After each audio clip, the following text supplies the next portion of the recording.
Welcome to Sleep Audiobooks. If you would like our Better Sleep Quick Guide filled with proven techniques to improve sleep, sign up to our mailing list at sleepaudiobooks.com and we'll send the PDF as a thank you. Subscribing and leaving a comment helps this channel more than you know, so please feel free to offer suggestions for future audiobooks or to just say hi. Thank you for listening. We hope you have an excellent night's sleep. This is Sleep Audiobooks. The Kybalion. Introduction. We take great pleasure in presenting to the attention of students and investigators of the secret doctrines this little work based upon the world-old Hermetic teachings. There has been so little written upon this subject, notwithstanding the countless references to the teachings in the many works upon occultism, that the many earnest searchers after the arcane truths will doubtless welcome the appearance of this present volume. The purpose of this work is not the enunciation of any special philosophy or doctrine, but rather is to give to the students a statement of the truth that will serve to reconcile the many bits of occult knowledge that they may have acquired, but which are apparently opposed to each other, and which often serve to discourage and disgust the beginner in the study. Our intent is not to erect a new temple of knowledge, but rather to place in the hands of the student a master key with which he may open the many inner doors in the temple of mystery through the main portals he has already entered. There is no portion of the occult teachings possessed by the world which have been so closely guarded as the fragments of the Hermetic teachings which have come down to us over the tens of centuries which have elapsed since the lifetime of its great founder, Hermes Trismegistus, the scribe of the gods, who dwelt in old Egypt in the days when the present race of men was in its infancy. Contemporary with Abraham, and, if the legends be true, an instructor of that venerable sage, Hermes was, and is, the great central sun of occultism, whose rays have served to illumine the countless teachings which have been promulgated since his time. All the fundamental and basic teachings embedded in the esoteric teachings of every race may be traced back to Hermes. Even the most ancient teachings of India undoubtedly have their roots in the original Hermetic teachings. From the land of the Ganges, many advanced occultists wandered to the land of Egypt, and sat at the feet of the Master. From him they obtained the Master Key, which explained and reconciled their divergent views, and thus the secret doctrine was firmly established. From other lands also came the learned ones, all of whom regarded Hermes as the master of masters, and his influence was so great that in spite of the many wanderings from the path on the part of the centuries of teachers in these different lands, there may still be found a certain basic resemblance and correspondence which underlies the many and often quite divergent theories entertained and taught by the occultists of these different lands today. The student of comparative religions will be able to perceive the influence of the Hermetic teachings in every religion worthy of the name now known to man, whether it be a dead religion or one in full vigour in our own times. There is always certain correspondence in spite of the contradictory features, and the Hermetic teachings act as the great reconciler. The life-work of Hermes seems to have been in the direction of planting the great seed truth, which has grown and blossomed in so many strange forms, rather than to establish a school of philosophy which would dominate the world's thought. But nevertheless the original truths taught by him have been kept intact in their original purity by a few men in each age, who, refusing great numbers of half-developed students and followers, followed the Hermetic custom and reserved their truth for the few who are ready to comprehend and master it. From lip to ear the truth has been handed down among the few. There have always been a few initiates in each generation, in the various lands of the earth, who kept alive the sacred flame of the Hermetic teachings, and such have always been willing to use their lamps to relight the lesser lamps of the outside world, when the light of truth grew dim and clouded by reason of neglect, and when the wicks became clogged with foreign matter.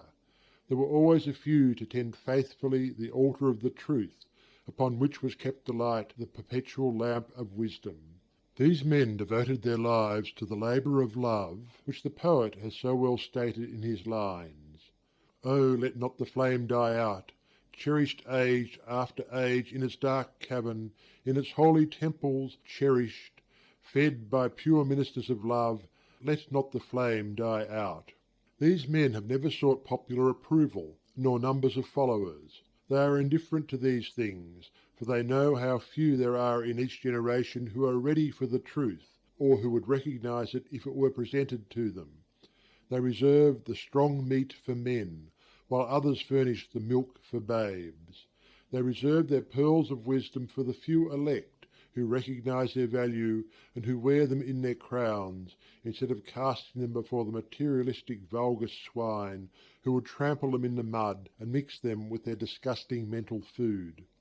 But still these men have never forgotten or overlooked the original teachings of Hermes regarding the passing on of the words of truth to those ready to receive it, which teaching is stated in the Kybalion as follows: "Where fall the footsteps of the Master, the ears of those ready for his teaching open wide." And again, "When the ears of the student are ready to hear, then cometh the lips to fill them with wisdom." But their customary attitude has always been strictly in accordance with the other Hermetic aphorism, also in the Kybalion: "The lips of wisdom are closed, except to the ears of understanding." There are those who have criticized this attitude of the Hermetists, and who have claimed that they did not manifest the proper spirit in their policy of seclusion and reticence. But a moment's glance back over the pages of history will show the wisdom of the Masters, who knew the folly of attempting to teach to the world that which it was neither willing nor ready to receive. The Hermetists have never sought to be martyrs, and have instead sat silently aside with a pitying smile on their closed lips, while the heathen raged noisily about them, in their customary amusement of putting to death and torture the honest but misguided enthusiasts who imagined that they could force upon a race of barbarians the truth capable of being understood only by the elect who had advanced along the path. And the spirit of persecution has not as yet died out in the land.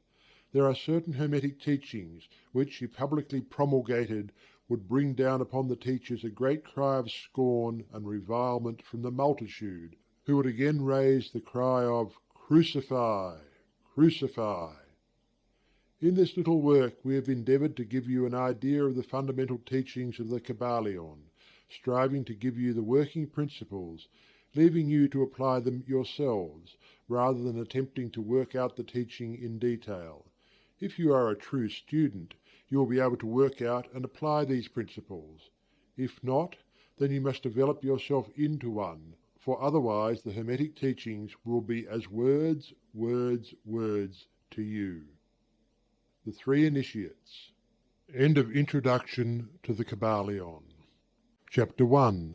The Hermetic Philosophy.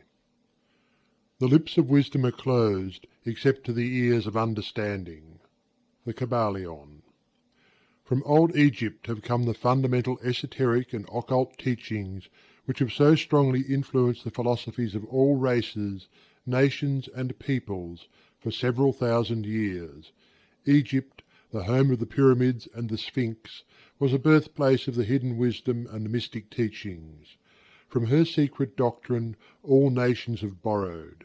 India, Persia, Chaldea, Media, China, Japan, Assyria, ancient Greece and Rome, and other ancient countries partook liberally at the feast of knowledge which the Hierophants and Masters of the land of Isis so freely provided for those who came prepared to partake of the great store of mystic and occult lore which the master minds of that ancient land had gathered together. In ancient Egypt dwelt the great adepts and masters who have never been surpassed, and who seldom have been equalled, during the centuries that have taken their processional flight since the days of the great Hermes. In Egypt was located the great lodge of Lodges of the Mystics.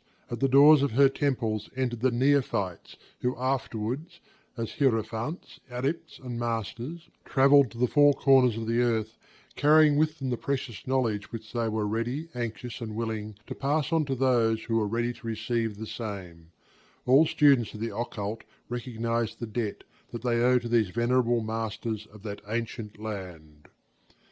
But amongst these great masters of ancient Egypt there once dwelt one of whom masters hailed as the Master of Masters.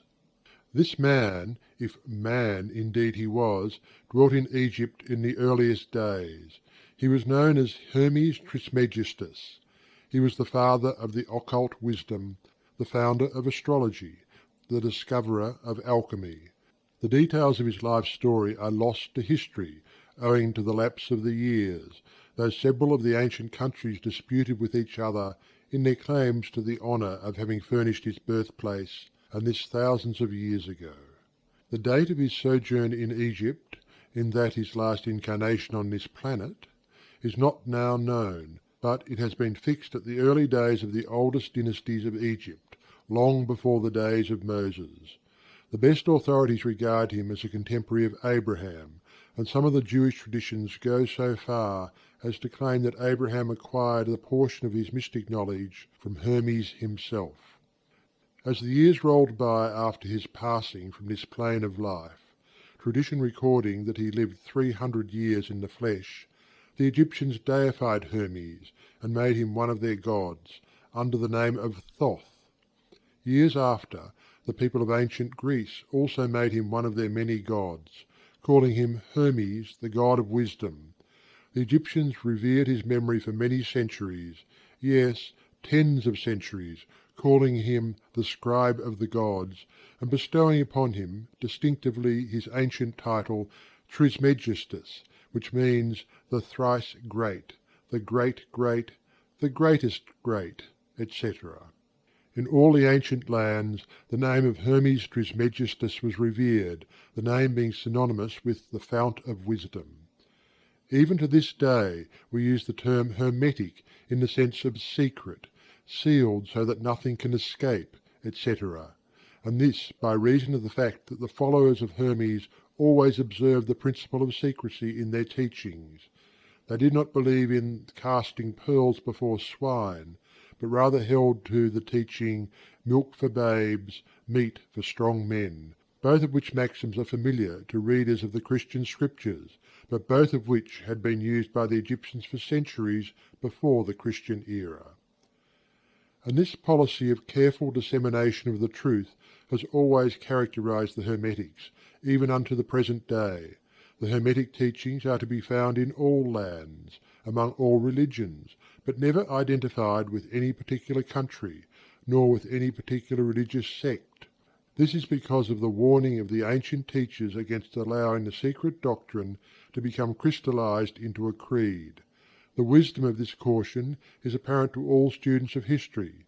The ancient occultism of India and Persia degenerated, and was largely lost, owing to the fact that the teachers became priests, and so mixed theology with the philosophy, the result being that the occultism of India and Persia has been gradually lost amidst the mass of religious superstition cults, creeds, and gods. So it was with ancient Greece and Rome. So it was with the Hermetic teachings of the Gnostics and early Christians, which were lost at the time of Constantine, whose iron hand smothered philosophy with the blanket of theology, losing to the Christian Church that which was its very essence and spirit, and causing it to grope throughout several centuries before it found the way back to its ancient faith, the indications apparent to all careful observers in this 20th century being that the Church is now struggling to get back to its ancient mystic teachings. But there were always a few faithful souls who kept alive the flame, tending it carefully, and not allowing its light to become extinguished. And thanks to these staunch hearts and fearless minds, we have the truth still with us. But it is not found in books, to any great extent. It has been passed along from master to student, from initiate to hierophant, from lip to ear. When it was written down at all, its meaning was veiled in terms of alchemy and astrology, so that only those possessing the key could read it aright. This was made necessary in order to avoid the persecutions of the theologians of the Middle Ages, who fought the secret doctrine with fire and sword, stake, gibbet, and cross. Even to this day there will be found but few reliable books on the Hermetic philosophy, although there are countless references to it in many books written on various phases of occultism. And yet the Hermetic philosophy is the only master key which will open all the doors of the occult teachings. In the early days there was a compilation of certain basic Hermetic doctrines, passed on from teacher to student, which was known as the Kybalion, the exact significance and meaning of the term having been lost for several centuries. This teaching, however, is known to many to whom it has descended, from mouth to ear, on and on throughout the centuries. Its precepts have never been written down or printed, so far as we know. It was merely a collection of maxims, axioms, and precepts, which were non-understandable to outsiders, but which were readily understood by students, after the axioms, maxims, and precepts had been explained and exemplified by the Hermetic initiates to their neophytes. These teachings really constituted the basic principles of the art of Hermetic alchemy, which, contrary to general belief, dealt in the mastery of mental forces rather than material elements, the transmutation of one kind of mental vibrations into others, instead of the changing of one kind of metal into another. The legends of the Philosopher's Stone, which would turn base metal into gold, was an allegory relating to Hermetic philosophy, readily understood by all students of true Hermeticism. In this little book, of which this is the first lesson, we invite our students to examine into the Hermetic teachings as set forth in the Kybalion, and as explained by ourselves, humble students of the teachings, who, while bearing the title of initiates, are still students at the feet of Hermes, the Master. We herein give you many of the maxims, axioms, and precepts of the Kybalion, accompanied by explanations and illustrations which we deem likely to render the teachings more easily comprehended by the modern student, particularly as the original text is purposely veiled in obscure terms. The original maxims, axioms, and precepts of the Kybalion are printed herein, in quotation marks, the proper credit being given. Our own work is printed in the regular way, in the body of the work. We trust that the many students to whom we now offer this little work will derive as much benefit from the study of its pages as have the many who have gone on before, treading the same path to mastery throughout the centuries that have passed since the times of Hermes Trismegistus, the Master of Masters, the Great Great. In the words of the Kybalion, where fall the footsteps of the Master, the ears of those ready for his teachings open wide. The Kybalion. Where the ears of the student are ready to hear, then cometh lips to fill them with wisdom. The Kybalion.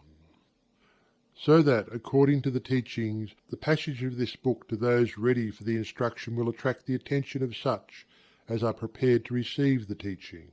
And, likewise, when the pupil is ready to receive the truth, then will this little book come to him or her. Such is the law. The Hermetic principle of cause and effect, in its aspect of the law of attraction, will bring lips and ear together, pupil and book in company. So mote it be. End of Chapter 1 of the Kybalion by 3 Initiates. Chapter 2. The 7 Hermetic Principles. The principles of truth are 7. He who knows these, understandingly, possesses the magic key before whose touch all the doors of the temple fly open. The Kybalion. The 7 Hermetic principles, upon which the entire Hermetic philosophy is based, are as follows. 1. The principle of mentalism. 2. The principle of correspondence. 3. The principle of vibration. 4. The principle of polarity. 5. The principle of rhythm. 6. The principle of cause and effect. 7. The principle of gender. These 7 principles will be discussed and explained as we proceed with these lessons. A short explanation of each, however, may as well be given at this point. 1. The principle of mentalism. The All is mind. The universe is mental. The Kybalion. This principle embodies the truth that all is mind. It explains that the All, which is the substantial reality underlying all the outward manifestations and appearances which we know under the terms of the material universe, the phenomena of life, matter, energy, and, in short, all that is apparent to our material senses, is spirit, which in itself is unknowable and undefinable, but which may be considered and thought of as a universal, infinite living mind. It also explains that all the phenomenal world or universe is simply a mental creation of the All, subject to the laws of created things, and that the universe, as a whole, and in its parts or units, has its existence in the mind of the All, in which mind we live and move and have our being. This principle, by establishing the mental nature of the universe, easily explains all of the varied mental and psychic phenomena that occupy such a large portion of the public attention, and which, without such explanation, are non-understandable and defy scientific treatment. An understanding of this great Hermetic principle of mentalism enables the individual to readily grasp the laws of the mental universe, and to apply the same to his well-being and advancement. The Hermetic student is enabled to apply intelligently the great mental laws, instead of using them in a haphazard manner. With the master key in his possession, the student may unlock the many doors of the mental and psychic temple of knowledge, and enter the same freely and intelligently. This principle explains the true nature of energy, power, and matter, and why and how all these are subordinate to the mastery of mind.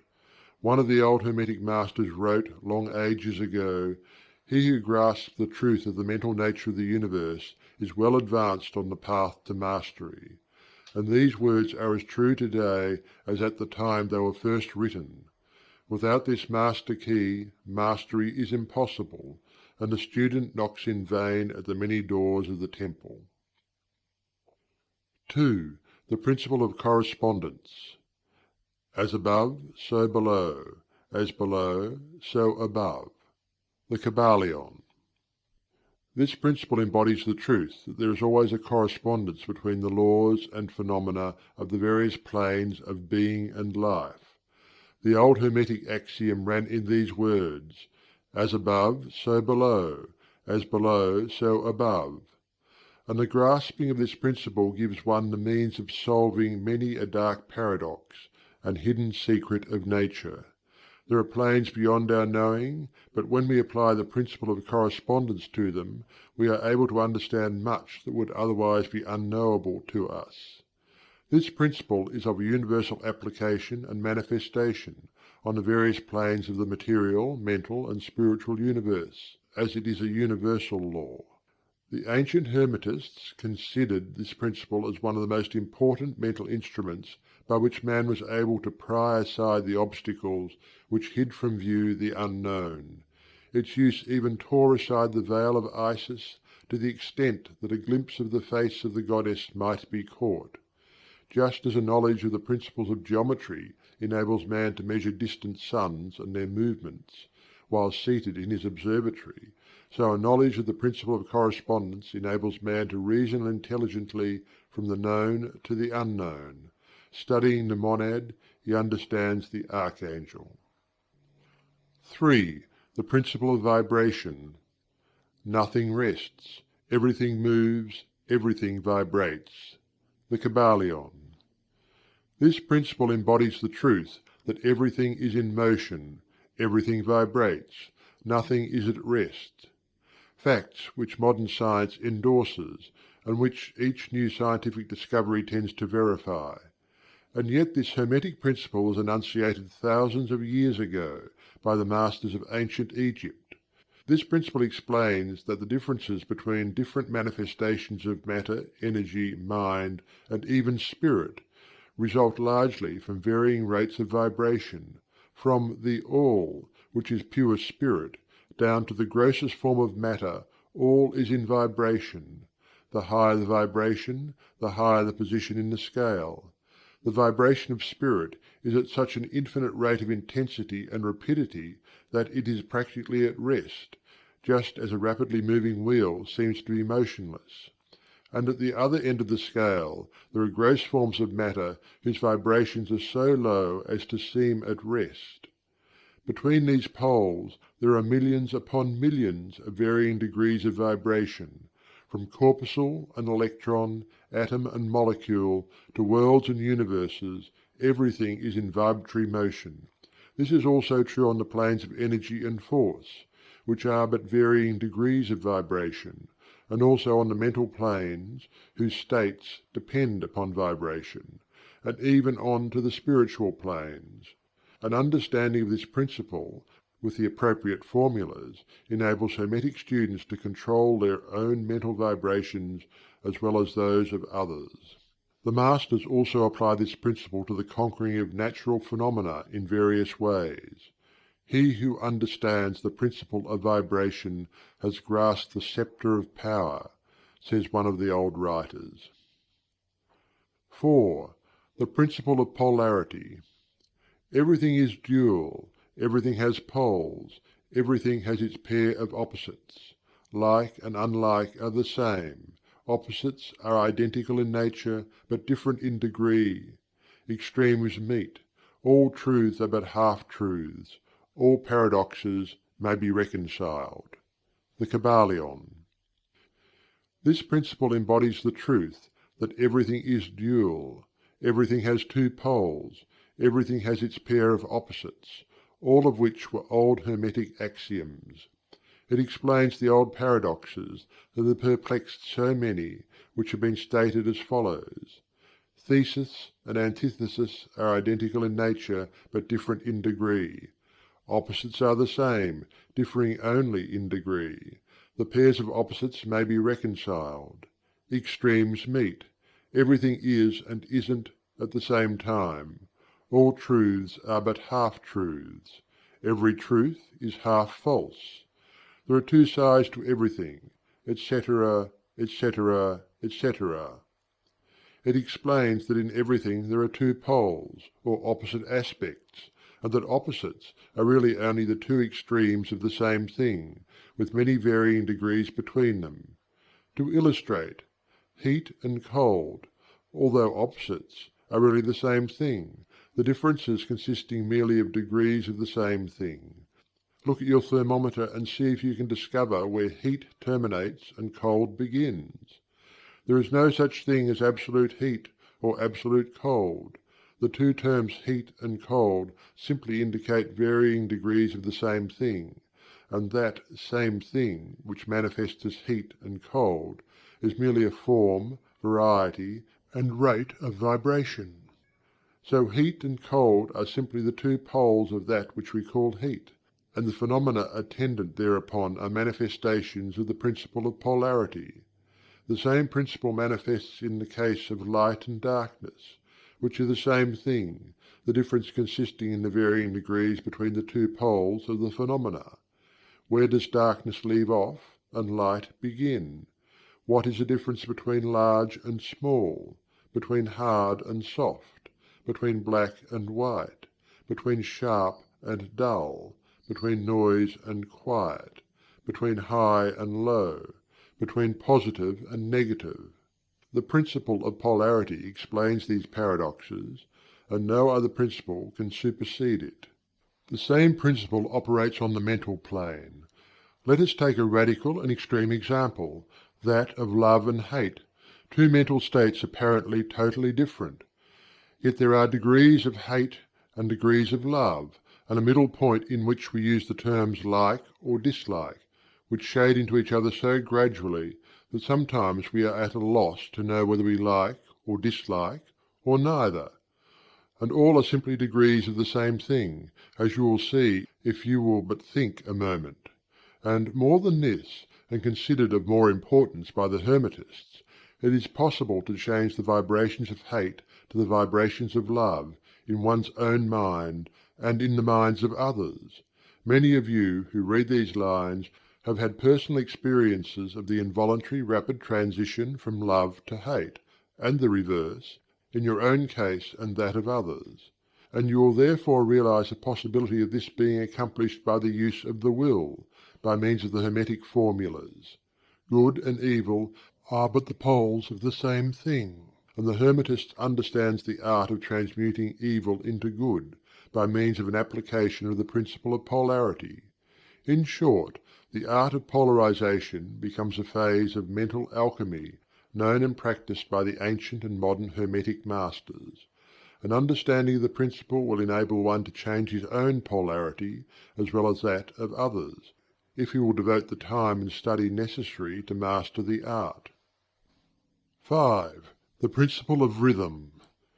Everything flows in and out. Everything has its tides. All things rise and fall. The pendulum swing manifests in everything. The measure of the swing to the right is the measure of the swing to the left. Rhythm compensates. The Kybalion. This principle embodies the truth that in everything there is manifested a measured motion, to and fro, a flow and inflow, a swing backward and forward, a pendulum-like movement, a tide-like ebb and flow, a high tide and low tide, between the two poles which exist in accordance with the principle of polarity described a moment ago. There is always an action and a reaction, an advance and a retreat, a rising and a sinking. This is in the affairs of the universe, suns, worlds, men, animals, mind, energy, and matter. This law is manifest in the creation and destruction of worlds, in the rise and fall of nations, in the life of all things, and finally in the mental states of man, and it is with this latter that the Hermetists find the understanding of the principle most important. The Hermetists have grasped this principle, finding its universal application, and have also discovered certain means to overcome its effects in themselves by the use of the appropriate formulas and methods. They apply the mental law of neutralization. They cannot annul the principle or cause it to cease its operation, but they have learnt how to escape its effects upon themselves, to a certain degree depending upon the mastery of the principle. They have learned how to use it, instead of being used by it. In this and similar methods consists the art of the Hermetists. The master of Hermetics polarizes himself at the point at which he desires to rest, and then neutralizes the rhythmic swing of the pendulum, which would tend to carry him to the other pole. All individuals who have attained any degree of self-mastery do this to a certain degree, more or less unconsciously. But the master does this consciously and by the use of his will, and attains a degree of poise and mental firmness almost impossible of belief on the part of the masses, who are swung backward and forward like a pendulum.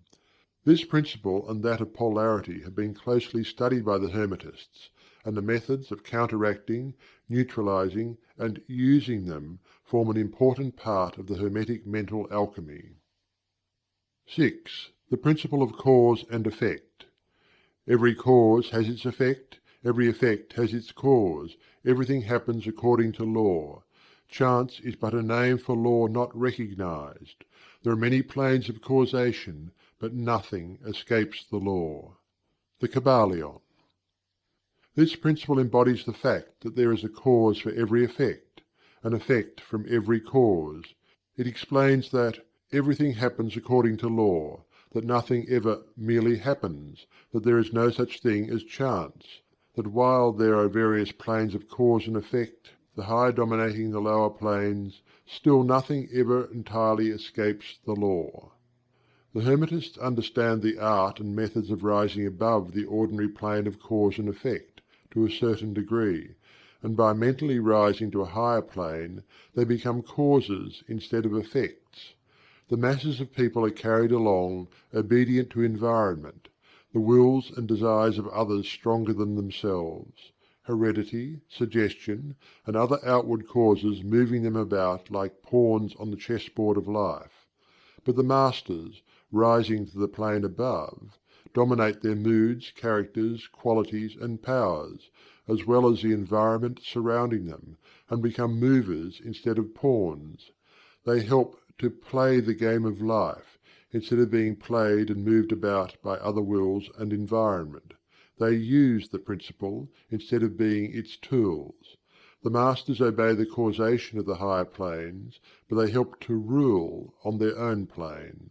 In this statement there is condensed a wealth of hermetic knowledge. Let him read who can. 7. The principle of gender. Gender is in everything. Everything has its masculine and feminine principles. Gender manifests on all planes. The Kybalion. This principle embodies the truth that there is gender manifested in everything, the masculine and feminine principles ever at work. This is true not only of the physical plane, but of the mental and even the spiritual planes. On the physical plane the principle manifests as sex. On the higher planes it takes higher forms, but the principle is ever the same. No creation, mental, physical or spiritual, is possible without this principle. An understanding of its laws will throw light on many a subject that has perplexed the minds of men. The principle of gender works ever in the direction of generation, regeneration and creation. Everything and every person contains the two elements or principles, or this great principle within it, him or her. Every male thing has the female element also. Every female contains also the male principle. If you would understand the philosophy of mental and spiritual creation, generation and regeneration, you must understand and study this hermetic principle. It contains the solution of many mysteries of life. We caution you that this principle has no reference to the many base, pernicious and degrading lustful theories, teachings and practices, which are taught under fanciful titles, and which are a prostitution of the great natural principle of gender. Such base revivals of the ancient infamous forms of phallicism tend to ruin mind, body and soul, and the Hermetic philosophy has ever sounded the warning note against these degraded teachings which tend towards lust, licentiousness and perversion of nature's principles.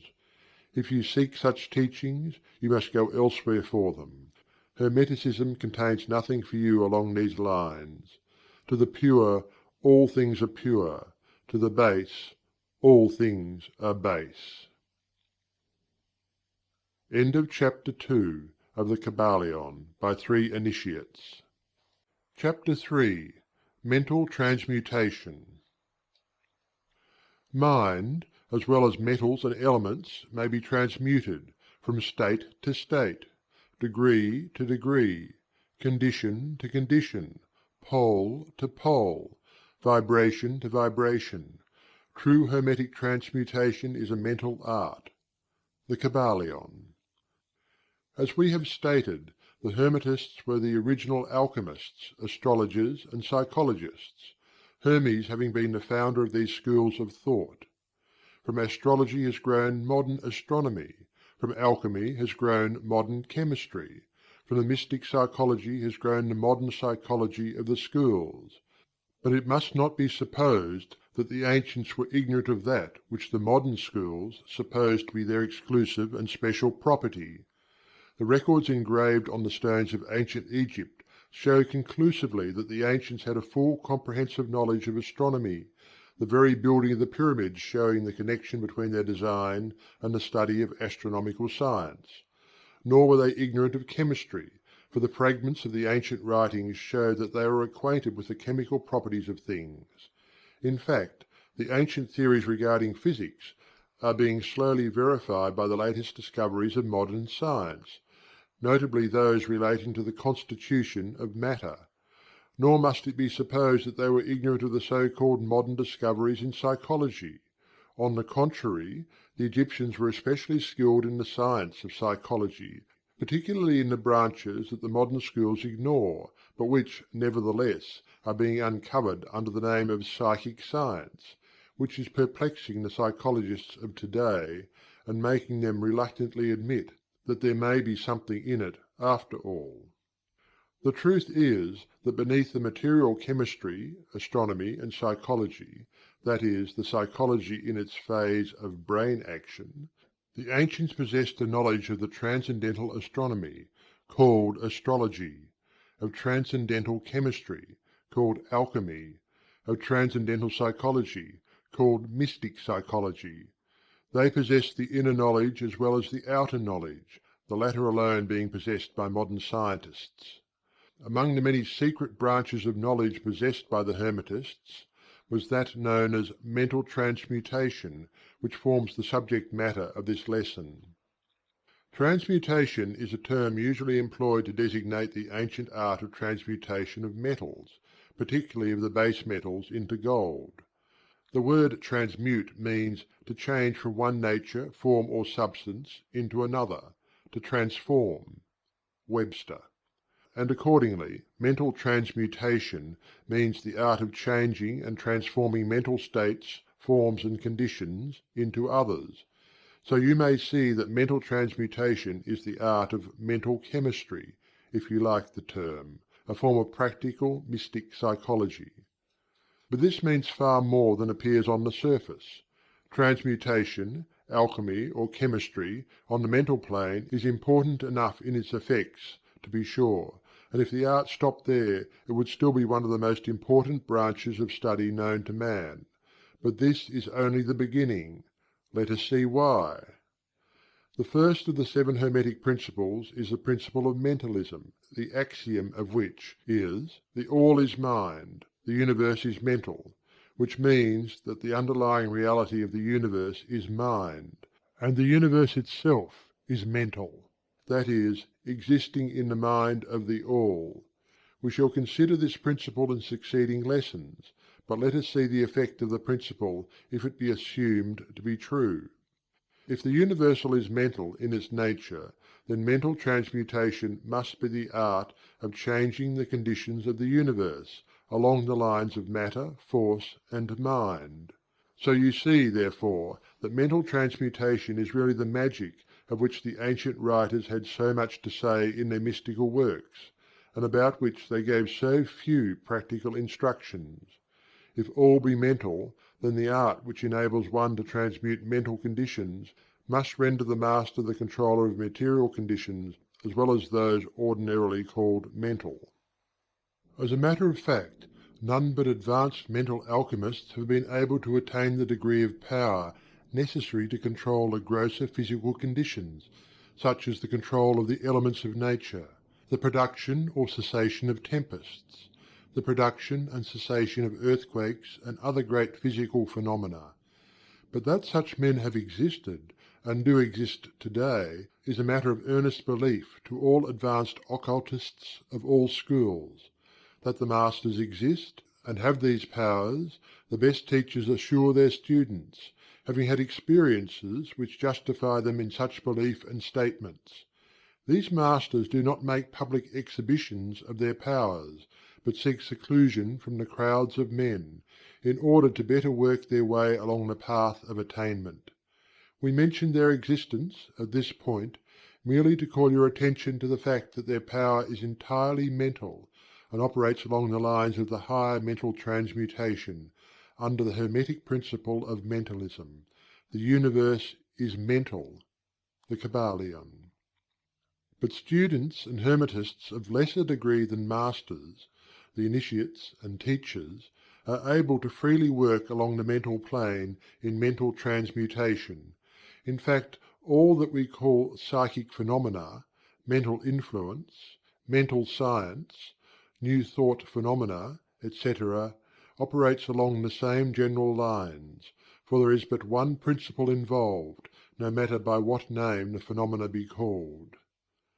The student and practitioner of mental transmutation works among the mental plane, transmuting mental conditions, states, etc., into others, according to various formulas more or less efficacious.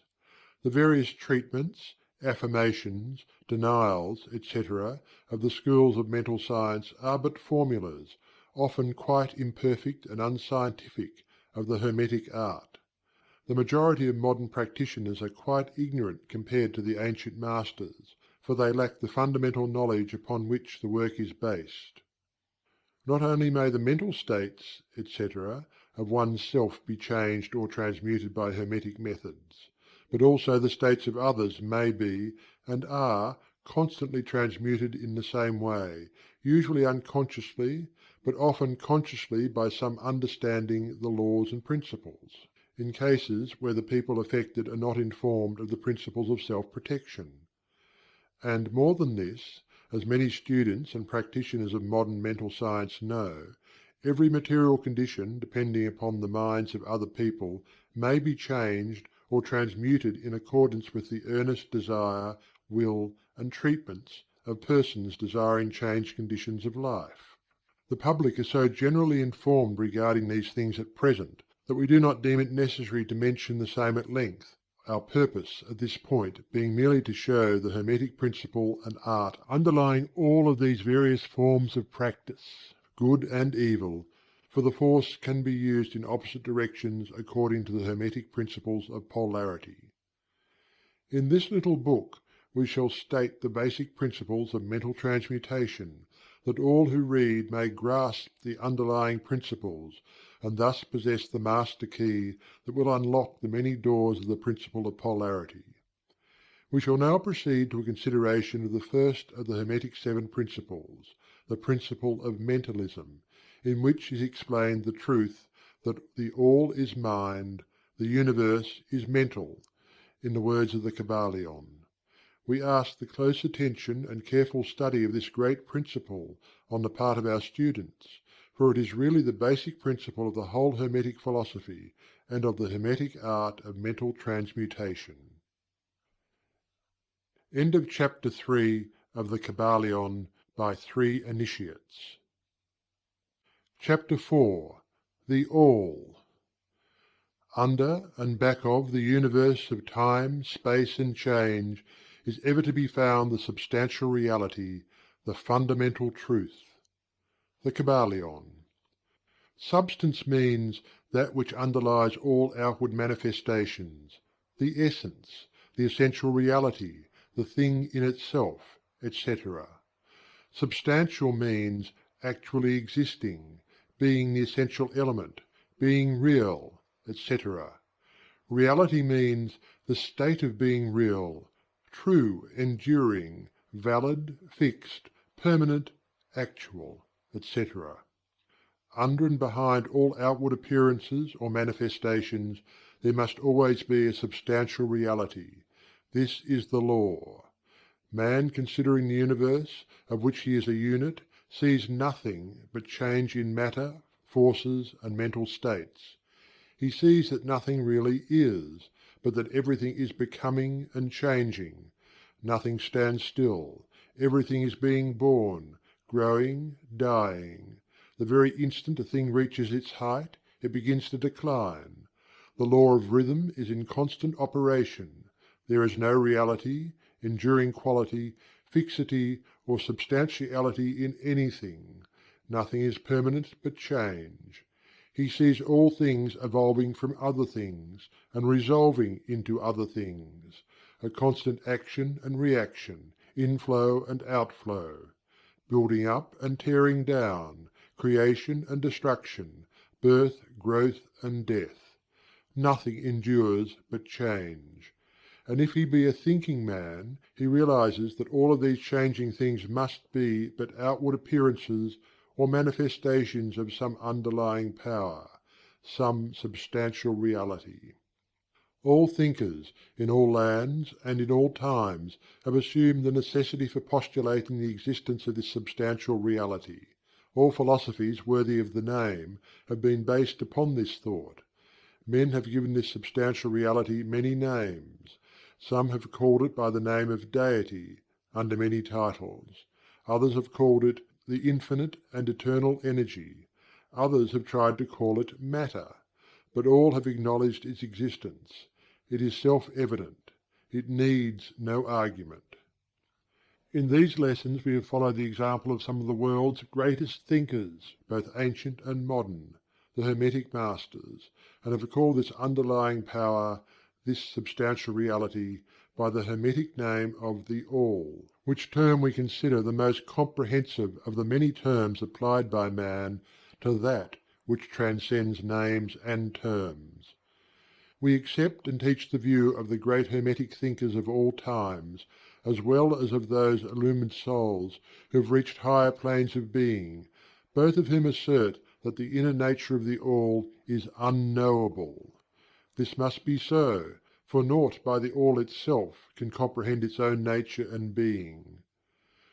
The Hermetists believe and teach that the All, in itself, is and must ever be unknowable. They regard all the theories, guesses, and speculations of the theologians and metaphysicians regarding the inner nature of the All as but the childish efforts of mortal minds to grasp the secret of the Infinite. Such efforts have always failed and will always fail, from the very nature of the task. One pursuing such inquiries travels round and around in the labyrinth of thought, until he is lost to all sane reasoning, action, or conduct, and is utterly unfitted for the work of life.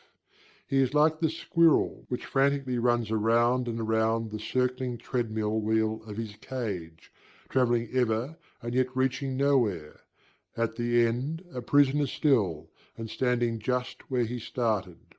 And still more presumptuous are those who attempt to ascribe to the All the personality, qualities, properties, characteristics, and attributes of themselves, ascribing to the All the human emotions, feelings, and characteristics, even down to the pettiest qualities of mankind, such as jealousy, susceptibility to flattery and praise, desire for offerings and worship, and all the other survivals from the days of the childhood of the race. Such ideas are not worthy of grown men and women, and are rapidly being discarded. At this point it may be proper for me to state that we make a distinction between religion and theology, between philosophy and metaphysics. Religion, to us, means that intuitional realization of the existence of the All and one's relationship to it, while theology means the attempts of men to ascribe personality, qualities, and characteristics to it, their theories regarding its affairs, will, desires, plans, and designs, and their assumption of the office of middlemen between the All and the people. Philosophy, to us, means the inquiry after knowledge of things knowable and thinkable, while metaphysics means the attempt to carry the inquiry over and beyond the boundaries and into regions unknowable and unthinkable, and with the same tendency as that of theology. And consequently, both religion and philosophy mean to us things having roots in reality, while theology and metaphysics seem like broken reeds, rooted in the quicksands of ignorance, and affording naught but the most insecure support for the mind or soul of man. We do not insist upon our students accepting these definitions. We mention them merely to show our position. At any rate, you shall hear very little about theology and metaphysics in these lessons. That which is the fundamental truth, the substantial reality, is beyond true naming, but the wise men call it the All. The Kybalion. In its essence, the All is unknowable. The Kybalion. But the report of reason must be hospitably received and treated with respect. The Kybalion. The human reason, whose reports we must accept so long as we think at all, informs us as follows regarding the All, and that without attempting to remove the veil of the unknowable. 1. The All must be all that really is. There can be nothing existing outside of the All, else the All would not be the All. 2.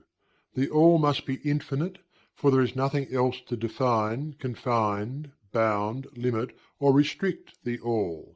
It must be infinite in time, or eternal. It must have always continually existed, for there is nothing else to have ever created it, and something can never evolve from nothing, and if it had ever not been, even for a moment, it would not be now. It must continually exist for ever, for there is nothing to destroy it, and it can never not be, even for a moment, because something can never become nothing. It must be infinite in space. It must be everywhere, for there is no place outside of the All. It cannot be otherwise than continuous in space, without break, cessation, separation or interruption, for there is nothing to break, separate or interrupt its continuity, and nothing with which to fill in the gaps. It must be infinite in power, or absolute, for there is nothing to limit, restrict, restrain, confine, disturb, or condition it. It is subject to no other power, for there is no other power. 3. The All must be immutable, or not subject to change in its real nature, for there is nothing to work changes upon it, nothing into which it could change, nor from which it could have changed. It cannot be added to, nor subtracted from, increased nor diminished, nor become greater or lesser in any respect whatsoever. It must have always been, and must always remain, just what it is now. The All.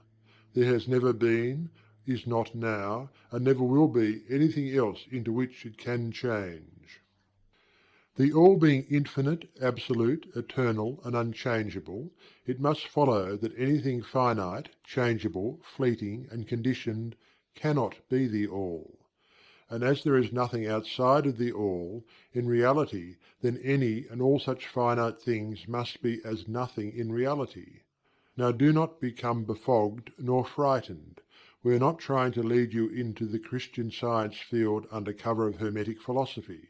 There is a reconciliation of this apparently contradictory state of affairs. Be patient. We will reach it in time. We see around us that which is called matter, which forms the physical foundation of all forms. Is the All merely matter? Not at all. Matter cannot manifest life or mind, and as life and mind are manifested in the universe, the All cannot be matter, for nothing rises higher than its own source. Nothing is ever manifested in an effect that is not in the cause. Nothing is evolved as a consequence that is not involved as an antecedent. And then modern science informs us that there is really no such thing as matter, that what we call matter is merely interrupted energy or force, that is, energy or force at a low rate of vibration. As a recent writer has said, matter has melted into mystery. Even material science has abandoned the theory of matter, and now rests upon the basis of energy. Then is the All mere energy or force? Not energy or force as the materialists use the terms, for their energy and force are blind, mechanical things, devoid of life or mind. Life and mind can never evolve from blind energy or force, for the reason given a moment ago. Nothing can rise higher than its source. Nothing is evolved unless it is involved. Nothing manifests in the effect unless it is in the cause. And so the All cannot be mere energy or force, for, if it were, then there would be no such things as life and mind in existence, and we know better than that, for we are alive and using mind to consider this very question, and so are those who claim that energy or force is everything.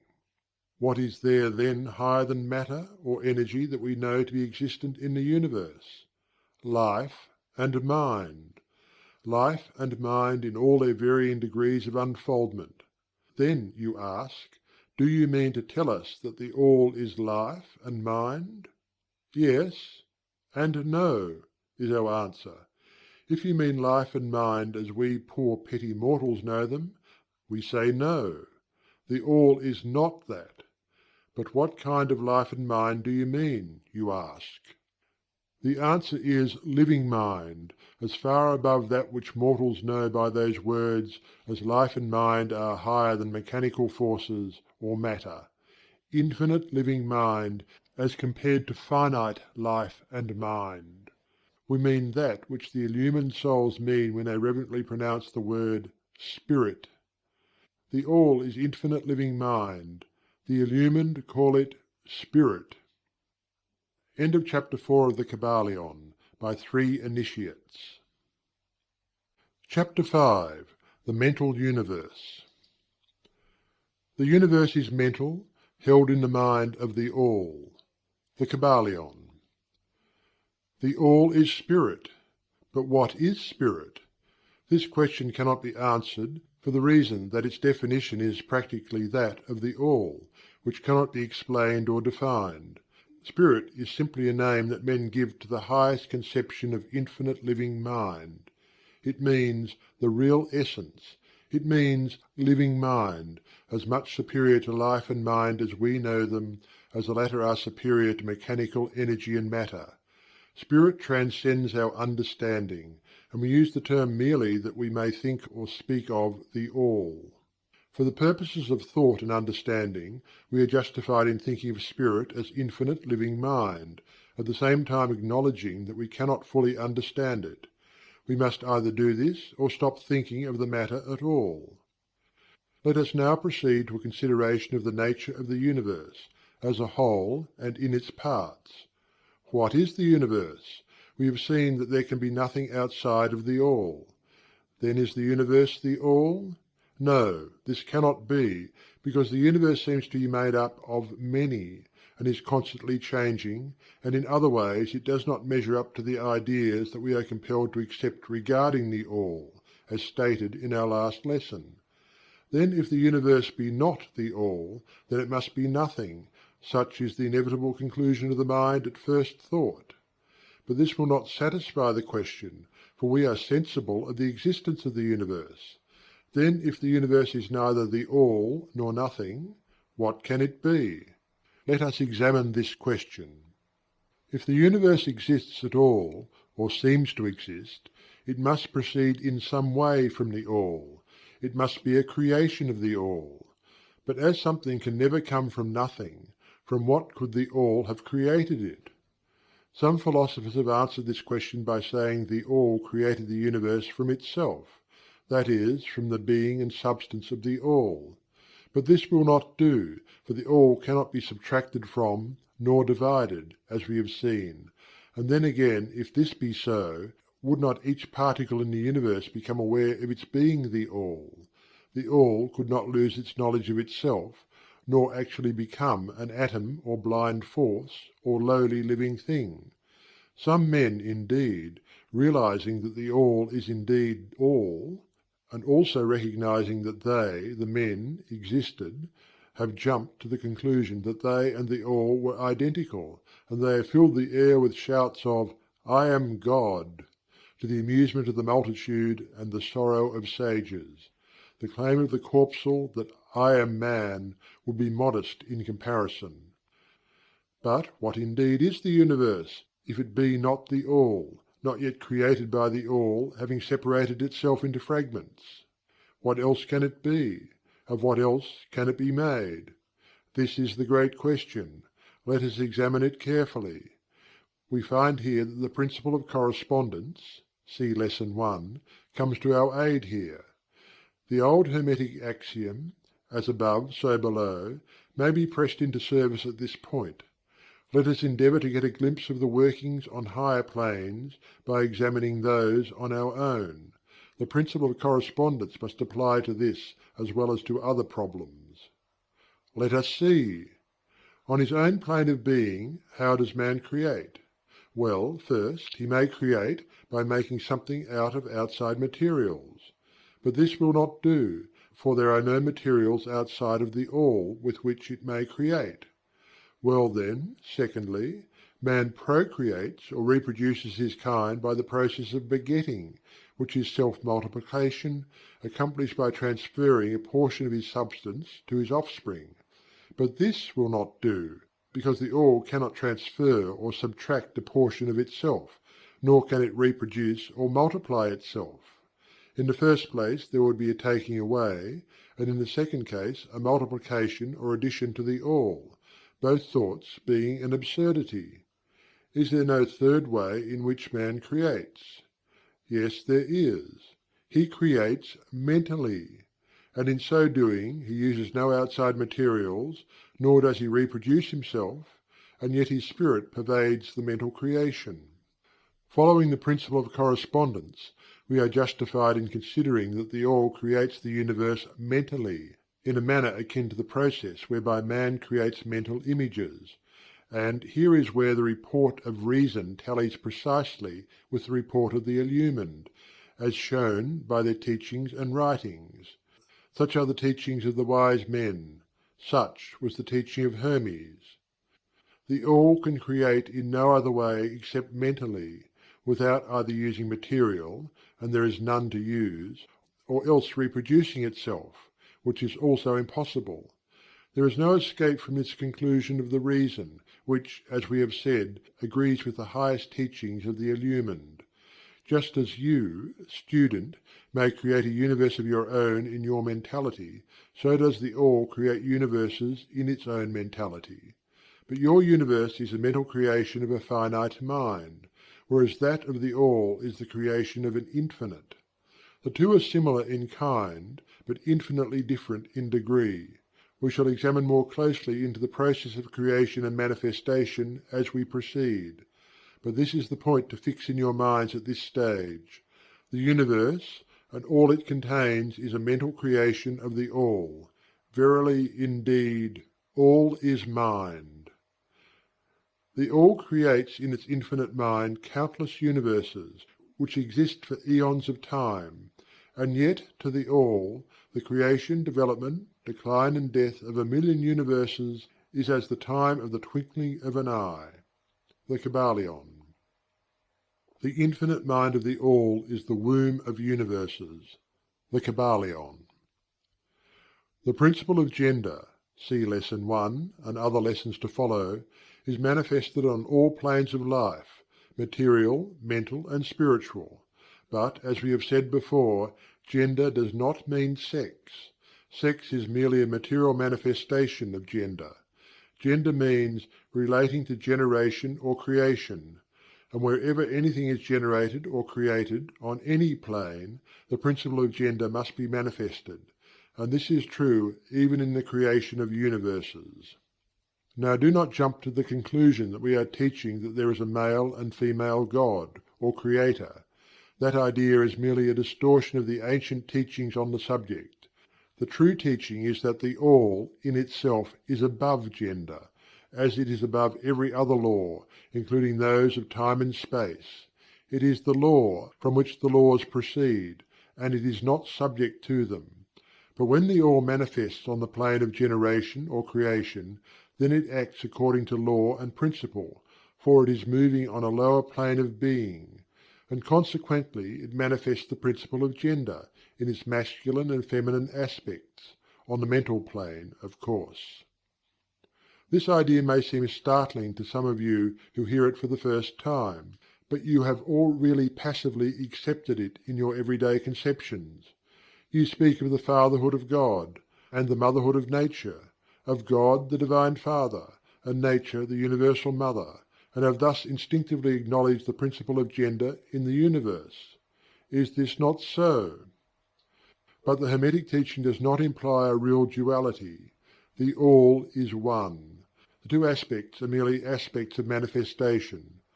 The teaching is that the masculine principle manifested by the All stands, in a way, apart from the actual mental creation of the universe. It projects its will toward the feminine principle, which may be called nature, whereupon the latter begins the actual work of the evolution of the universe, from simple centres of activity on to man, then on and on still higher, all according to well established and firmly enforced laws of nature. If you prefer the old figures of thought, you may think of the masculine principle as God the Father, and of the feminine principle as Nature, the Universal Mother, from whose womb all things have been born. This is more than a mere poetic figure of speech. It is an idea of the actual process of the creation of the universe. But always remember that the All is but one, and that in its infinite mind the universe is generated, created, and exists. It may help you to get the proper idea if you will apply the law of correspondence to yourself and your own mind. You know that the part of you which you call I, in a sense, stands apart and witnesses the creation of mental images in your own mind. The part of your mind in which the mental generation is accomplished may be called the Me, in distinction from the I, which stands apart and witnesses and examines the thoughts, ideas and images of the Me. As above, so below, remember? and the phenomena of one plane may be employed to solve the riddles of higher or lower planes. Is it any wonder that you, the child, feel that instinctive reverence for the All, which feeling we call religion, that respect and reverence for the Father Mind? Is it any wonder that, when you consider the works and wonders of nature, you are overcome with a mighty feeling which has its roots away down in your inmost being? It is the Mother Mind that you are pressing close up to, like a babe to the breast. Do not make the mistake of supposing that the little world you see around you, the earth, which is a mere grain of dust in the universe, is the universe itself. There are millions upon millions of such worlds, and greater, and there are millions and millions of such universes in existence within the infinite mind of the All. And even in our own little solar system there are regions and planes of life far higher than ours, and beings compared to which we earth-bound mortals are as the slimy life forms that dwell on the ocean's bed when compared to man. There are beings with powers and attributes higher than man has ever dreamed of the gods possessing. And yet these beings were once as you, and still lower, and you will be even as they, and still higher in time, for such is the destiny of man as reported by the illumined. And death is not real, even in the relative sense. It is but birth to a new life, and you shall go on, and on, and on, and on, to higher and still higher planes of life, for eons upon eons of time. The universe is your home, and you shall explore its farthest recesses before the end of time. You are dwelling in the infinite mind of the All, and your possibilities and opportunities are infinite, both in time and space. And at the end of the grand cycle of eons, when the All shall draw back into itself all of its creations, you will go gladly, for you will then be able to know the whole truth of being at one with the All. Such is the report of the illumined, those who have advanced well along the path. And in the meantime rest calm and serene, you are safe and protected by the infinite power of the Father-Mother Mind. Within the Father-Mother Mind mortal children are at home. The Kybalion. There is not one who is fatherless nor motherless in the universe. The Kybalion. End of chapter 5 of the Kybalion, by 3 initiates. Chapter 6. The Divine Paradox. The half-wise, recognizing the comparative unreality of the universe, imagine that they may defy its laws. Such are vain and presumptuous fools, and they are broken against the rocks and torn asunder by the elements by reason of their folly. The truly wise, knowing the nature of the universe, use law against laws, the higher against the lower, and by the art of alchemy transmute that which is undesirable into that which is worthy, and thus triumph. Mastery consists not in abnormal dreams, visions, and fantastic imaginings or living, but in using the higher forces against the lower, escaping the pains of the lower planes by vibrating on the higher. Transmutation, not presumptuous denial, is the weapon of the Master. The Kybalion. This is the paradox of the universe, resulting from the principle of polarity which manifests when the All begins to create. Hearken to it, for it points the difference between half-wisdom and wisdom. While to the infinite All, the universe, its laws, its powers, its life, its phenomena, are as things witnessed in the state of meditation or dream, yet to all that is finite, the universe must be treated as real, and life, and action, and thought must be based thereupon accordingly, although with an ever-increasing understanding of the higher truth, each according to its own planes and laws. Were the All to imagine that the universe were indeed reality, then woe to the universe, for then there would be no escape from lower to higher, divineward. Then would the universe become a fixity, and progress would become impossible. And if man, owing to half-wisdom, acts and lives and thinks of the universe as merely a dream, akin to his own finite dreams, then indeed does it so become for him, and like a sleep-walker he stumbles ever around and around in a circle, making no progress, and being forced into an awakening at last by his falling bruised and bleeding over the natural laws which he ignored.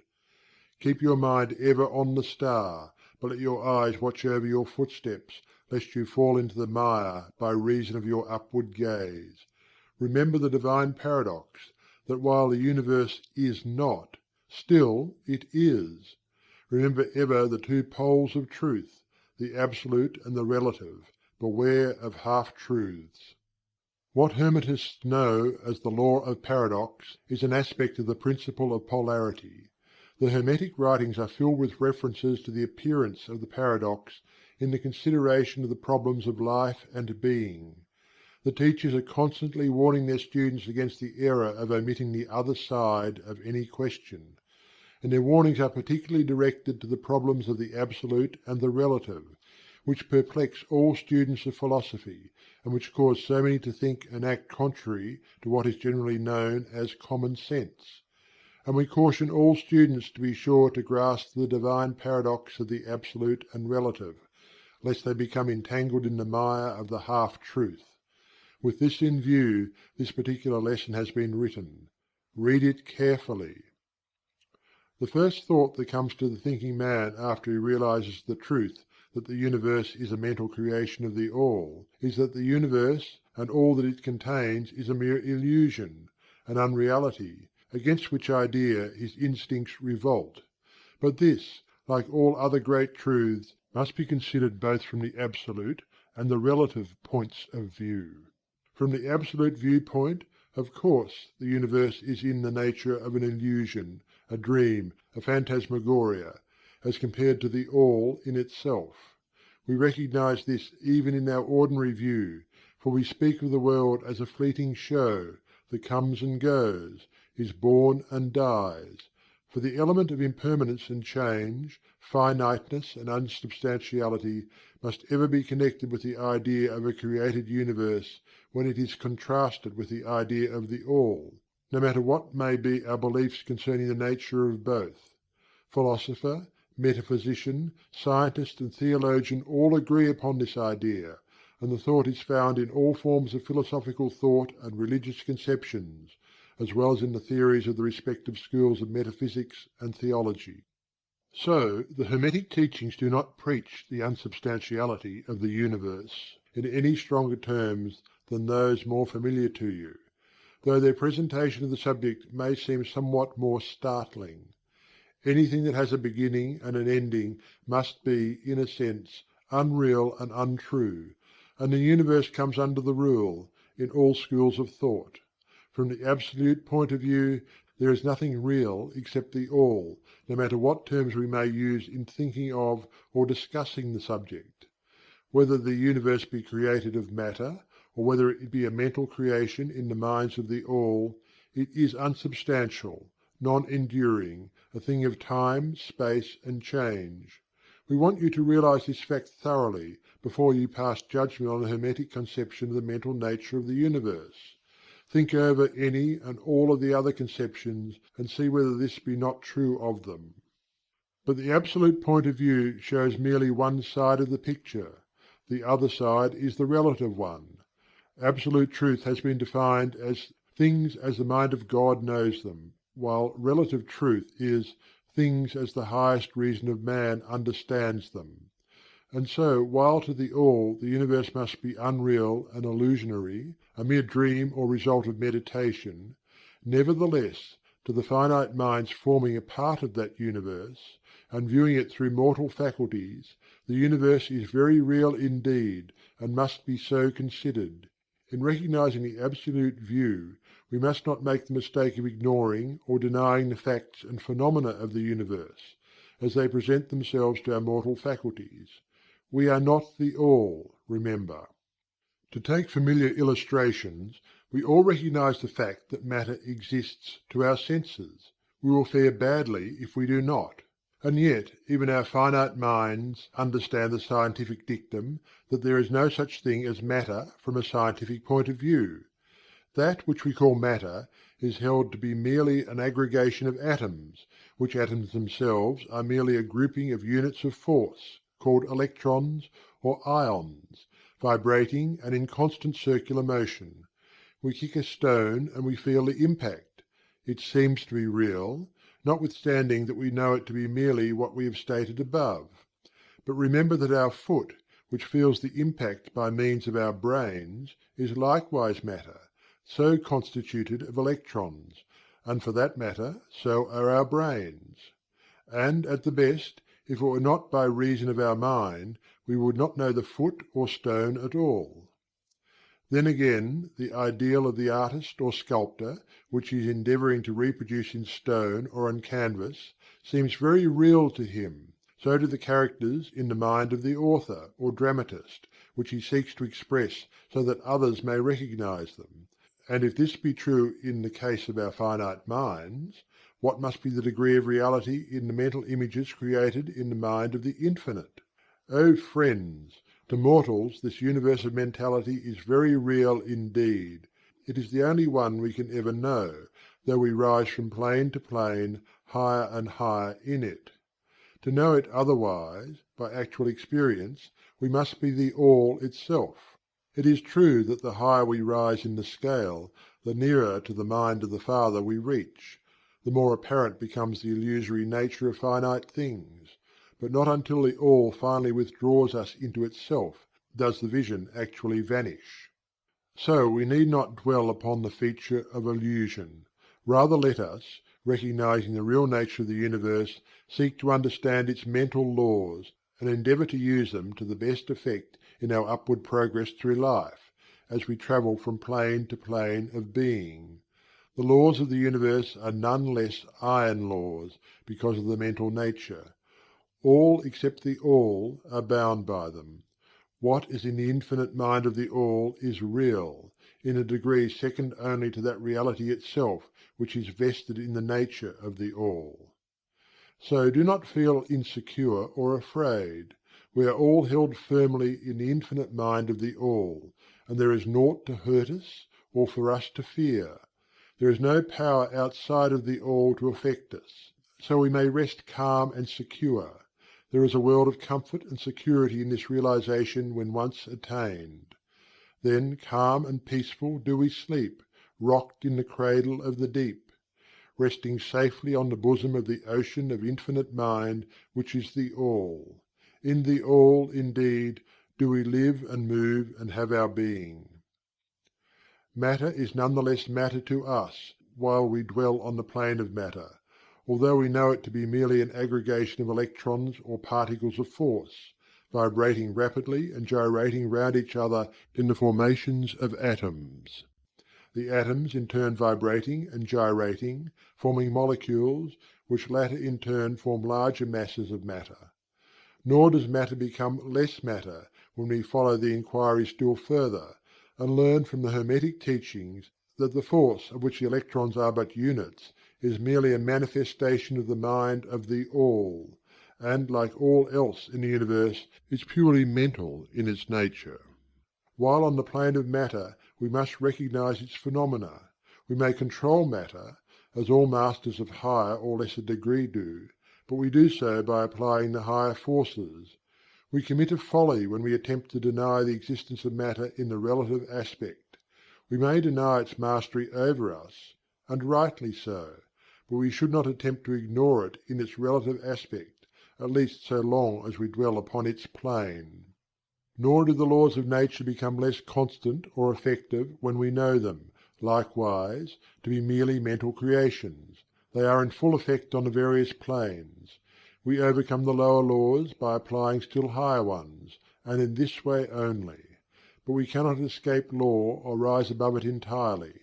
Nothing but the All can escape law, and that because the All is law itself, from which all laws emerge. The most advanced masters may acquire the powers usually attributed to the gods of men, and there are countless ranks of being, in the great hierarchy of life, whose being and power transcends even that of the highest masters among men to a degree unthinkable by mortals. But even the highest master and the highest being must bow to the law, and be as nothing in the eye of the All. So that if even these highest beings, whose powers exceed even those attributed by men to their gods, if even these are bound by and subservient to law, then imagine the presumption of mortal man, of our race and grade, when he dares to consider the laws of nature as unreal, visionary and illusory, because he happens to be able to grasp the truth that all laws are mental in nature, and simply mental creations of the All. Those laws which the All intends to be governing laws are not to be defied or argued away. So long as the universe endures, will they endure. For the universe exists merely by virtue of these laws which form its framework and which hold it together. The Hermetic principle of mentalism, while explaining the true nature of the universe, upon the principle that all is mental, does not change the scientific conceptions of the universe, life, or evolution. In fact, science merely corroborates the Hermetic teachings. The latter merely teaches that the nature of the universe is mental, while modern science has taught that it is material, or, of late, that it is energy at the last analysis. The Hermetic teachings have no fault to find with Herbert Spencer's basic principle, which postulates the existence of an infinite and eternal energy from which all things proceed. In fact, the Hermetics recognize in Spencer's philosophy the highest outside statement of the workings of the natural laws that have ever been promulgated, and they believe Spencer to have been a reincarnation of an ancient philosopher who dwelt in ancient Egypt thousands of years ago, and who later incarnated as Heraclitus, the Grecian philosopher who lived BC 500. And they regard his statement of the infinite and eternal energy as directly in the line of the Hermetic teachings, always with the addition of their own doctrine that his energy is the energy of the mind of the All. With the master key of the Hermetic philosophy, the student of Spencer will be able to unlock many doors of the inner philosophical conceptions of the great English philosopher, whose work shows the results of the preparation of his previous incarnations. His teachings regarding evolution and rhythm are in almost perfect agreement with the Hermetic teachings regarding the principle of rhythm. So the student of Hermetics need not lay aside any of his cherished scientific views regarding the universe. All he is asked to do is to grasp the underlying principle of the All is mind, and the universe is mental held in the mind of the All. He will find that the other 6 of the 7 principles will fit into his scientific knowledge, and will serve to bring out obscure points and to throw light in dark corners. This is not to be wondered at, when we realize the influence of the Hermetic thought on the early philosophers of Greece, upon whose foundations of thought the theories of modern science largely rest. The acceptance of the first Hermetic principle, mentalism, is the only great point of difference between modern science and Hermetic students, and science is gradually moving toward the Hermetic position in its groping in the dark for a way out of the labyrinth into which it has wandered in its search for reality. The purpose of this lesson is to impress upon the minds of our students the fact that, to all intents and purposes, the universe and its laws and its phenomena are just as real, so far as man is concerned, as they would be under the hypotheses of materialism or energism. Under any hypothesis, the universe in its outer aspect is changing, ever flowing, and transitory, and therefore devoid of substantiality and reality. But, note the other pole of the truth, under any of the same hypotheses we are compelled to act and live as if the fleeting things were real and substantial, with this difference always between the various hypotheses, that under the old view mental power was ignored as a natural force, while under mentalism it becomes the greatest natural force. And this one difference revolutionizes life, to those who understand the principle and its resulting laws and practice. So, finally, students all, grasp the advantage of mentalism, and learn to know, use, and apply the laws resulting therefrom. But do not yield to the temptation which, as the Kybalion states, overcomes the half-wise, and which causes them to be hypnotized by the apparent unreality of things, the consequence being that they wander about like dream people dwelling in a world of dreams, ignoring the practical work and life of man, the end being that they are broken against the rocks and torn asunder by the elements by reason of their folly. Rather follow the example of the wise, which the same authority states use law against laws, the higher against the lower, and by the art of alchemy transmute that which is undesirable into that which is worthy, and thus triumph. Following the authority, let us avoid the half-wisdom, which is folly, which ignores the truth that mastery consists not in abnormal dreams, visions, and fantastic imaginings or living, but in using the higher forces against the lower, escaping the pains of the lower planes by vibrating on the higher. Remember always, student, that transmutation, not presumptuous denial, is the weapon of the Master. The above quotations are from the Kybalion, and are worthy of being committed to memory by the student. We do not live in a world of dreams, but in an universe which, while relative, is real so far as our lives and actions are concerned. Our business in the universe is not to deny its existence, but to live using its laws to rise from lower to higher, living on, doing the best that we can under the circumstances arising each day, and living, so far as is possible, to our highest ideas and ideals. The true meaning of life is not known to men on this plane, if indeed to any, but the highest authorities and our own intuitions teach us that we will make no mistake in living up to the best that is in us, so far as is possible, and realizing the universal tendency in the same direction in spite of apparent evidences to the contrary. We are all on the path, and the road leads upward ever, with frequent resting places. Read the message of the Kybalion, and follow the example of the wise, avoiding the mistake of the half-wise, who perish by reason of their folly.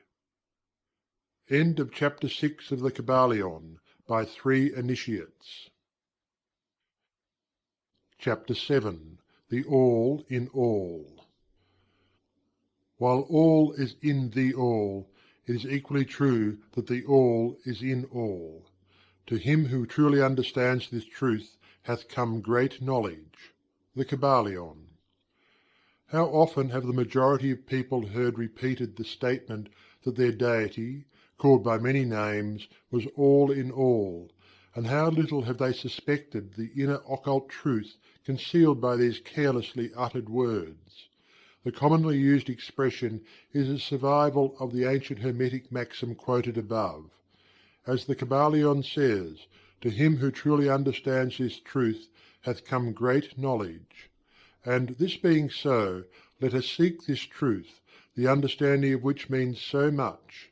In this statement of truth, this Hermetic maxim, is concealed one of the greatest philosophical, scientific, and religious truths.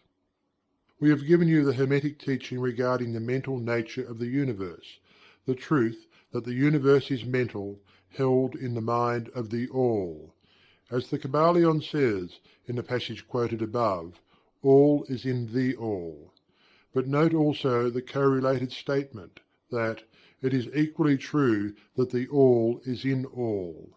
This apparently contradictory statement is reconcilable under the law of paradox. It is, moreover, an exact Hermetic statement of the relations existing between the All and its mental universe. We have seen how all is in the All. Now let us examine the other aspect of the subject.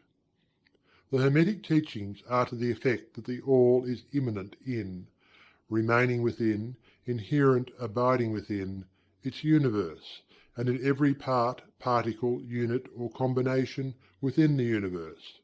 This statement is usually illustrated by the teachers by a reference to the principle of correspondence. The teacher instructs the student to form a mental image of something, a person, an idea, something having a mental form, the favourite example being that of the author or dramatist forming an idea of his characters, or a painter or sculptor forming an image of an ideal that he wishes to express by his art. In each case the student will find that while the image has its existence and a being solely within his own mind, yet he, the student, author, dramatist, painter, or sculptor, is in a sense immanent in, remaining within or abiding within, the mental image also. In other words, the entire virtue, life, spirit of reality in the mental image is derived from the immanent mind of the thinker. Consider this for a moment until the idea is grasped. To take a modern example, let us say that Othello, Iago, Hamlet, Lear, Richard III existed merely in the mind of Shakespeare at the time of their conception or creation, and yet Shakespeare also existed within each of these characters, giving them their vitality, spirit, and action. Whose is the spirit of the characters that we know as Micawber, Oliver Twist, Uriah Heep? Is it Dickens, or have each of these characters a personal spirit, independent of their creator? Have the Venus of Medici, the Sistine Madonna, the Apollo Belvedere, spirits and reality of their own, or do they represent the spiritual and mental power of their creators? The law of paradox explains that both propositions are true, viewed from the proper viewpoints. Micawber is both Micawber and yet Dickens. And again, while Micawber may be said to be Dickens, yet Dickens is not identical with Micawber. Man, like Micawber, may exclaim, "The spirit of my Creator is inherent within me, and yet I am not He." How different this from the shocking half-truth so vociferously announced by certain of the half-wise, who fill the air with their raucous cries of "I am God." Imagine poor Micawber, or the sneaky Uriah Heep, crying "I am Dickens," or some of the lowly clods in one of Shakespeare's plays grandiloquently announcing that "I am Shakespeare." The all is in the earthworm, and yet the earthworm is far from being the all. And still the wonder remains, that though the earthworm exists merely as a lowly thing, created and having its being solely within the mind of the all, yet the all is immanent in the earthworm, and in the particles that go to make up the earthworm. Can there be any greater mystery than this of all in the all, and the all in all? The student will, of course, realize that the illustrations given above are necessarily imperfect and inadequate, for they represent the creation of mental images in finite minds, while the universe is a creation of infinite mind, and the difference between the two poles separates them. And yet it is merely a matter of degree. The same principle is in operation. The principle of correspondence manifests in each. As above, so below; as below, so above. And in the degree that man realizes the existence of the indwelling spirit immanent within his being, so will he rise in the spiritual scale of life. This is what spiritual development means: the recognition, realization, and manifestation of the spirit within us. Try to remember this last definition, that of spiritual development. It contains the truth of true religion. There are many planes of being, many sub-planes of life, many degrees of existence in the universe, and all depend upon the advancement of beings in the scale, of which scale the lowest point is the grossest matter, the highest being separated only by the thinnest division from the spirit of the all. And upward and onward along this scale of life everything is moving. All are on the path, whose end is the all. All progress is a returning home. All is upward and onward, in spite of all seemingly contradictory appearances. Such is the message of the illumined. The Hermetic teachings concerning the process of the mental creation of the universe are that at the beginning of the creative cycle the All, in its aspect of being, projects its will toward its aspect of becoming, and the process of creation begins. It is taught that the process consists of the lowering of vibration until a very low degree of vibratory energy is reached, at which point the grossest possible form of matter is manifested. This process is called the stage of involution, in which the All becomes involved, or wrapped up in its creation. This process is believed by the Hermetists to have a correspondence to the mental process of an artist, writer, or inventor, who becomes so wrapped up in his mental creation as to almost forget his own existence, and who, for the time being, almost lives in his creation. Instead of being wrapped, we use the word rapt. Perhaps we will give a better idea of what is meant. This involuntary stage of creation is sometimes called the outpouring of the divine energy, just as the evolutionary state is called the indrawing. The extreme pole of the creative process is considered to be the furthest removed from the All, while the beginning of the evolutionary stage is regarded as the beginning of the return swing of the pendulum of rhythm, a coming home idea, being held in all of the Hermetic teachings.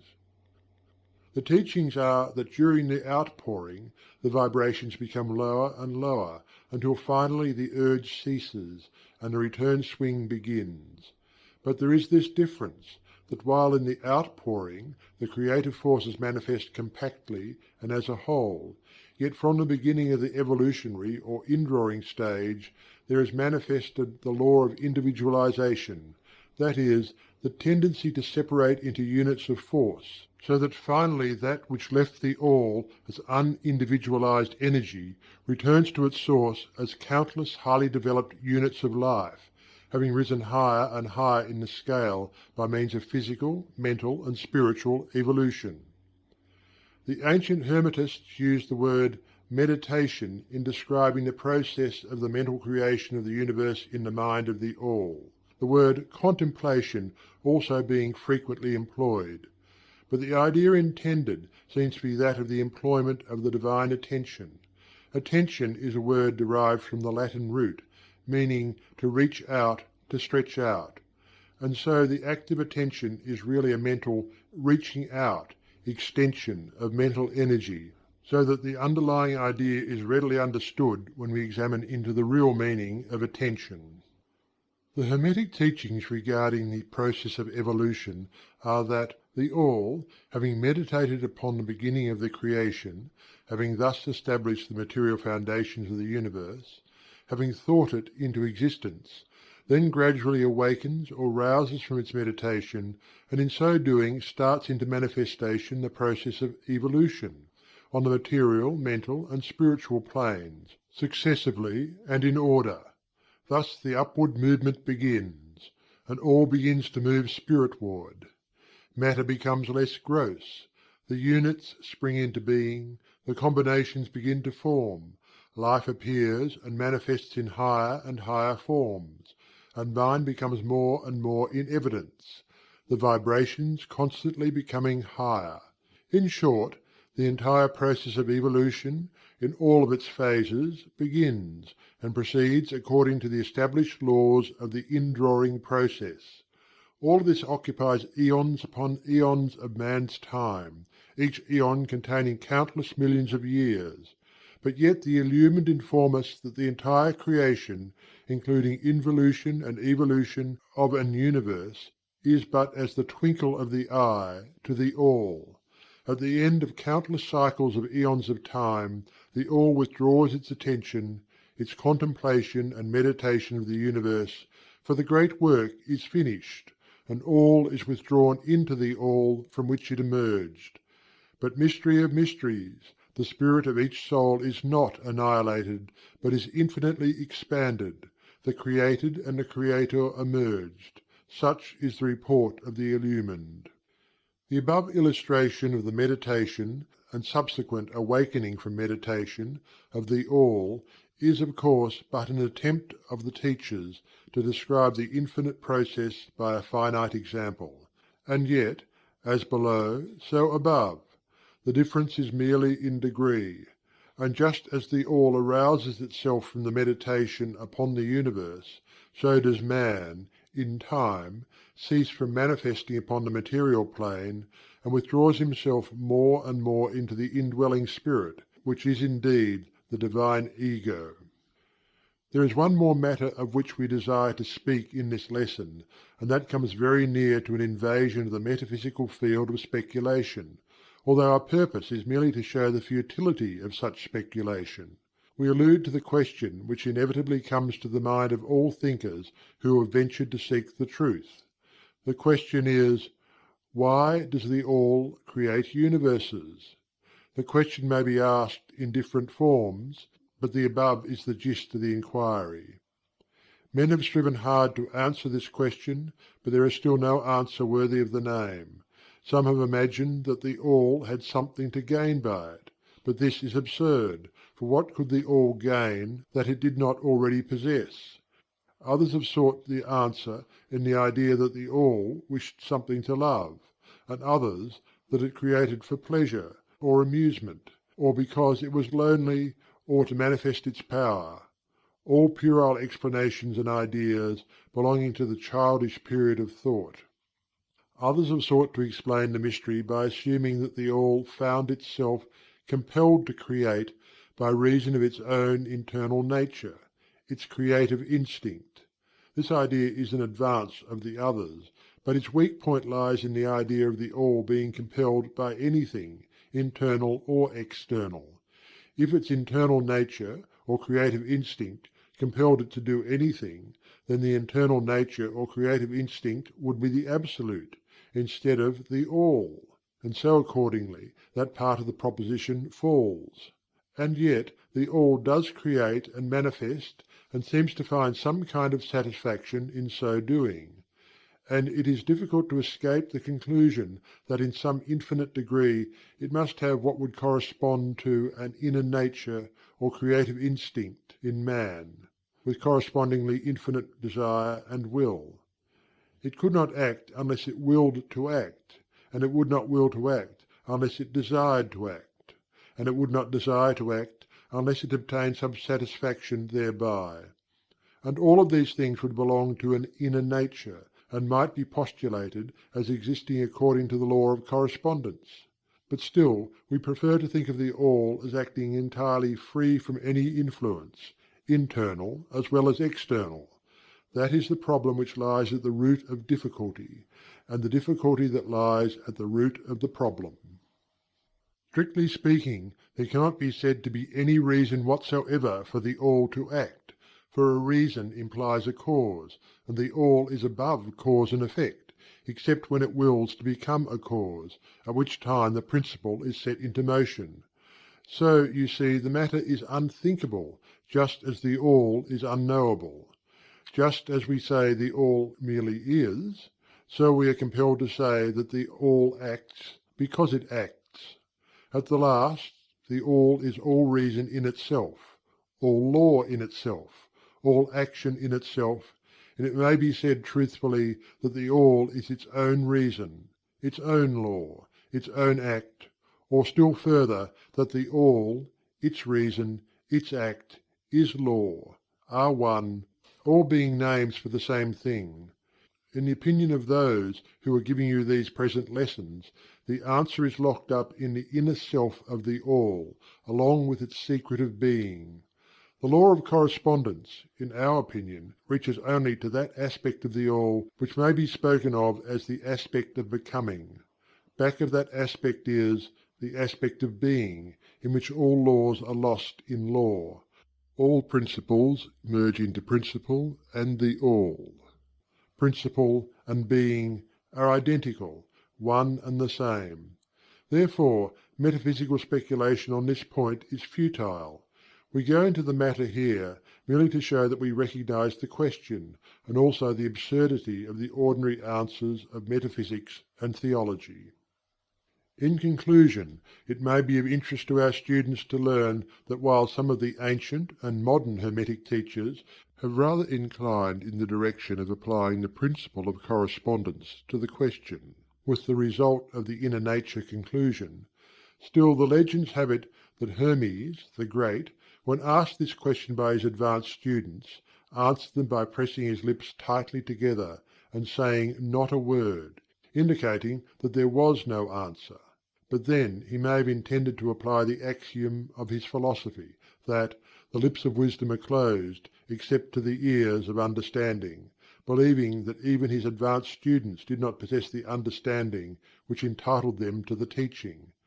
At any rate, if Hermes possessed the secret, he failed to impart it, and so far as the world is concerned, the lips of Hermes are closed regarding it. And where the great Hermes hesitated to speak, what mortal may dare to teach? But remember that whatever be the answer to this problem, if indeed there be an answer, the truth remains that, while the All is in the All, it is equally true that the All is in all. The teaching on this point is emphatic, and we may add the concluding words of the quotation: "To him who truly understands this truth hath come great knowledge." End of Chapter 7 of the Kybalion, by 3 Initiates. Chapter 8. The Planes of Correspondence. As above, so below; as below, so above. The Kybalion. The great second Hermetic Principle embodies the truth that there is a harmony, agreement, and correspondence between the several planes of manifestation, life, and being. This truth is a truth because all that is included in the universe emanates from the same source, and the same laws, principles, and characteristics apply to each unit or combination of units of activity, as each manifests its own phenomena upon its own plane. For the purpose of convenience of thought and study, the Hermetic philosophy considers that the universe may be divided into three great classes of phenomena, known as the three great planes, namely: 1. The great physical plane; 2. The great mental plane; 3. The great spiritual plane.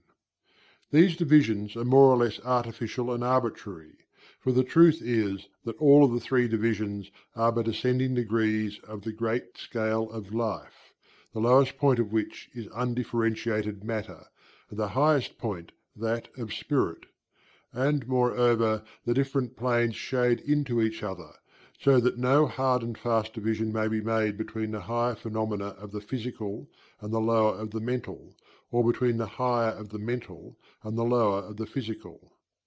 In short, the three great planes may be regarded as three great groups of degrees of life manifestation. While the purposes of this little book do not allow us to enter into an extended discussion of, or explanation of, the subject of these different planes, still we think it well to give a general description of the same at this point.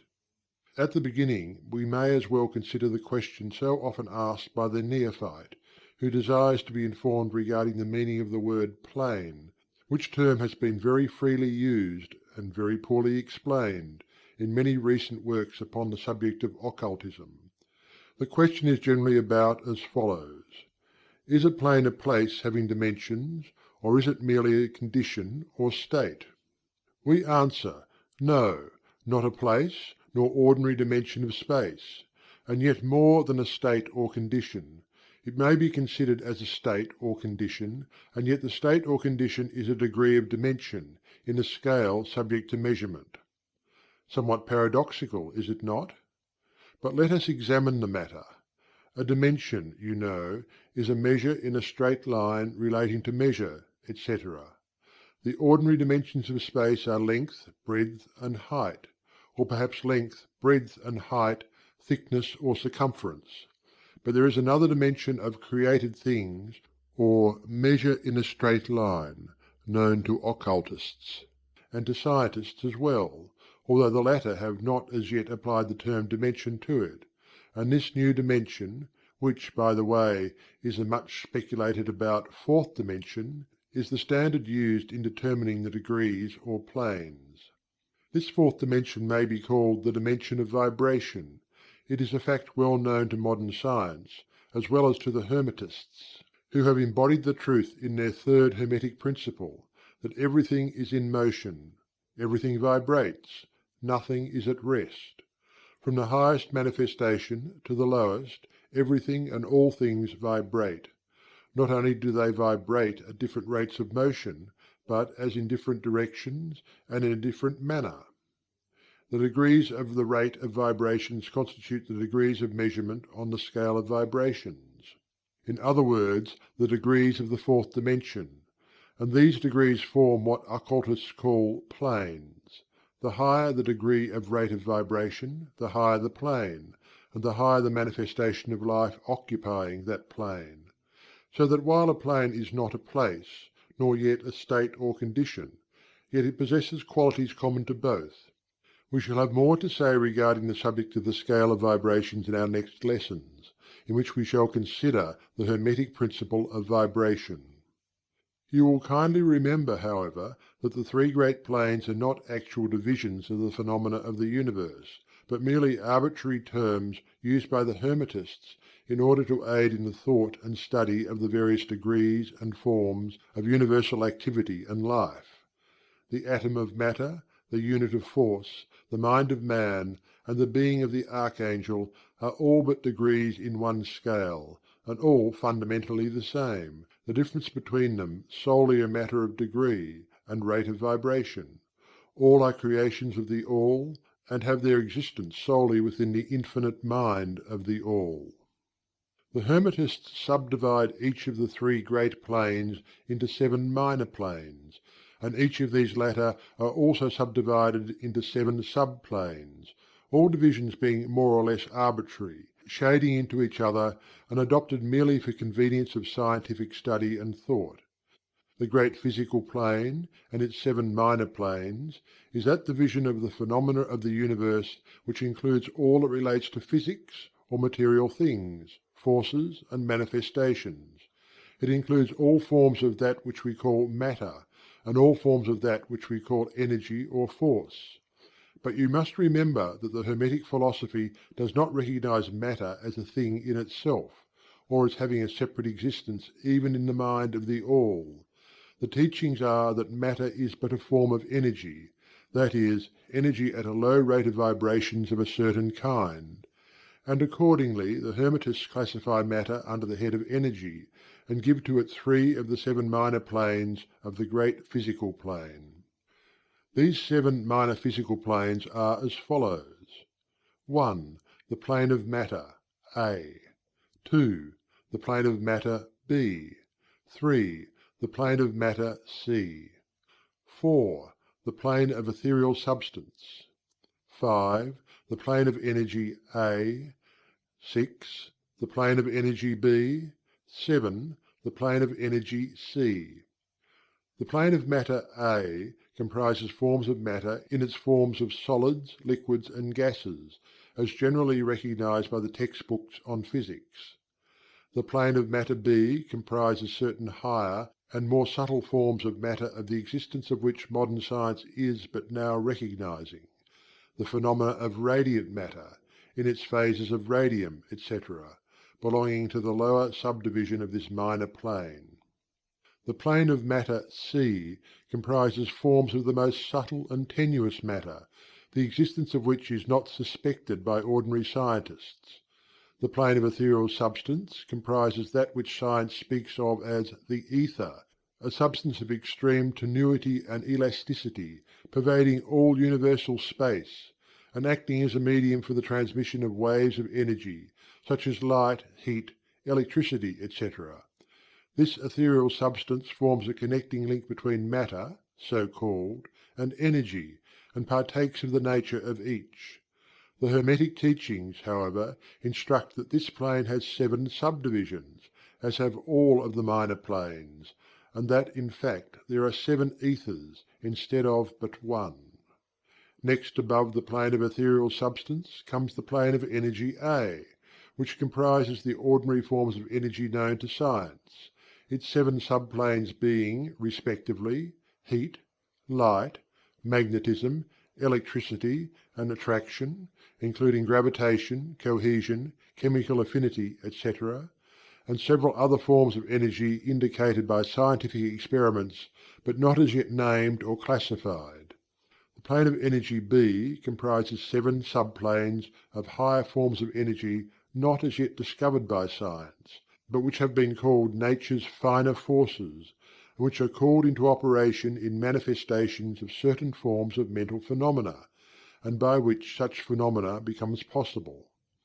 The plane of energy C comprises 7 subplanes of energy, so highly organized that it bears many of the characteristics of life, but which is not recognized by the minds of men on the ordinary plane of development, being available for the use on beings of the spiritual plane alone. Such energy is unthinkable to ordinary man, and may be considered almost as the divine power. The beings employing the same are as gods, compared even to the highest human types known to us. The great mental plane comprises those forms of living things known to us in ordinary life, as well as certain other forms not so well known except to the occultist. The classification of the 7 minor mental planes is more or less satisfactory and arbitrary, unless accompanied by elaborate explanations which are foreign to the purpose of this particular work, but we may as well mention them. They are as follows: 1. The plane of mineral mind. 2. The plane of elemental mind A. 3. The plane of plant mind. 4. The plane of elemental mind B. 5. The plane of animal mind. 6. The plane of elemental mind C. 7. The plane of human mind. The plane of mineral mind comprises the states or conditions of the units or entities, or groups and combinations of the same, which animate the forms known to us as minerals, chemicals, etc. These entities must not be confounded with the molecules, atoms, and corpuscles themselves, the latter being merely the material bodies or forms of these entities, just as a man's body is but his material form, and not himself. These entities may be called souls in one sense, and are living beings of a low degree of development, life, and mind, just a little more than the units of living energy which comprise the higher subdivisions of the highest physical plane. The average mind does not generally attribute the possession of mind, soul, or life to the mineral kingdom, but all occultists recognize the existence of the same, and modern science is rapidly moving forward to the point of view of the Hermetic in this respect. The molecules, atoms, and corpuscles have their loves and hates, likes and dislikes, attractions and repulsions, affinities and non-affinities, etc., and some of the more daring of modern scientific minds have expressed the opinion that the desire and will, emotions and feelings, of the atoms differ only in degree from those of men. We have no time or space to argue this matter here. All occultists know it to be a fact, and others are referred to some of the more recent scientific works for outside corroboration. There are the usual 7 subdivisions to this plane. The plane of elemental mind A comprises the state or condition and degree of mental and vital development of a class of entities unknown to the average man, but recognized to occultists. They are invisible to the ordinary senses of man, but nevertheless exist and play their part of the drama of the universe. Their degree of intelligence is between that of the mineral and chemical entities on the one hand, and of the divisions of the plant kingdom on the other. There are 7 subdivisions to this plane also. The plane of plant mind, in its 7 subdivisions, comprises the states or conditions of the entities comprising the kingdoms of the plant world, the vital and mental phenomena of which is fairly understood by the average intelligent person, many new and interesting scientific works regarding mind and life in plants having been published during the last decade. Plants have life, mind, and souls, as well as have the animals, man, and Superman.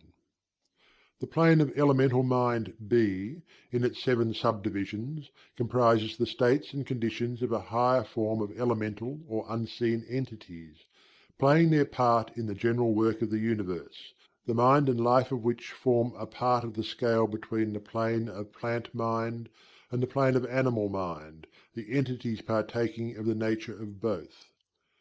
The plane of animal mind, in its 7 subdivisions, comprises the states and conditions of the entities, beings, or souls animating the animal forms of life, familiar to us all. It is not necessary to go into details regarding this kingdom or plane of life, for the animal world is as familiar to us as is our own.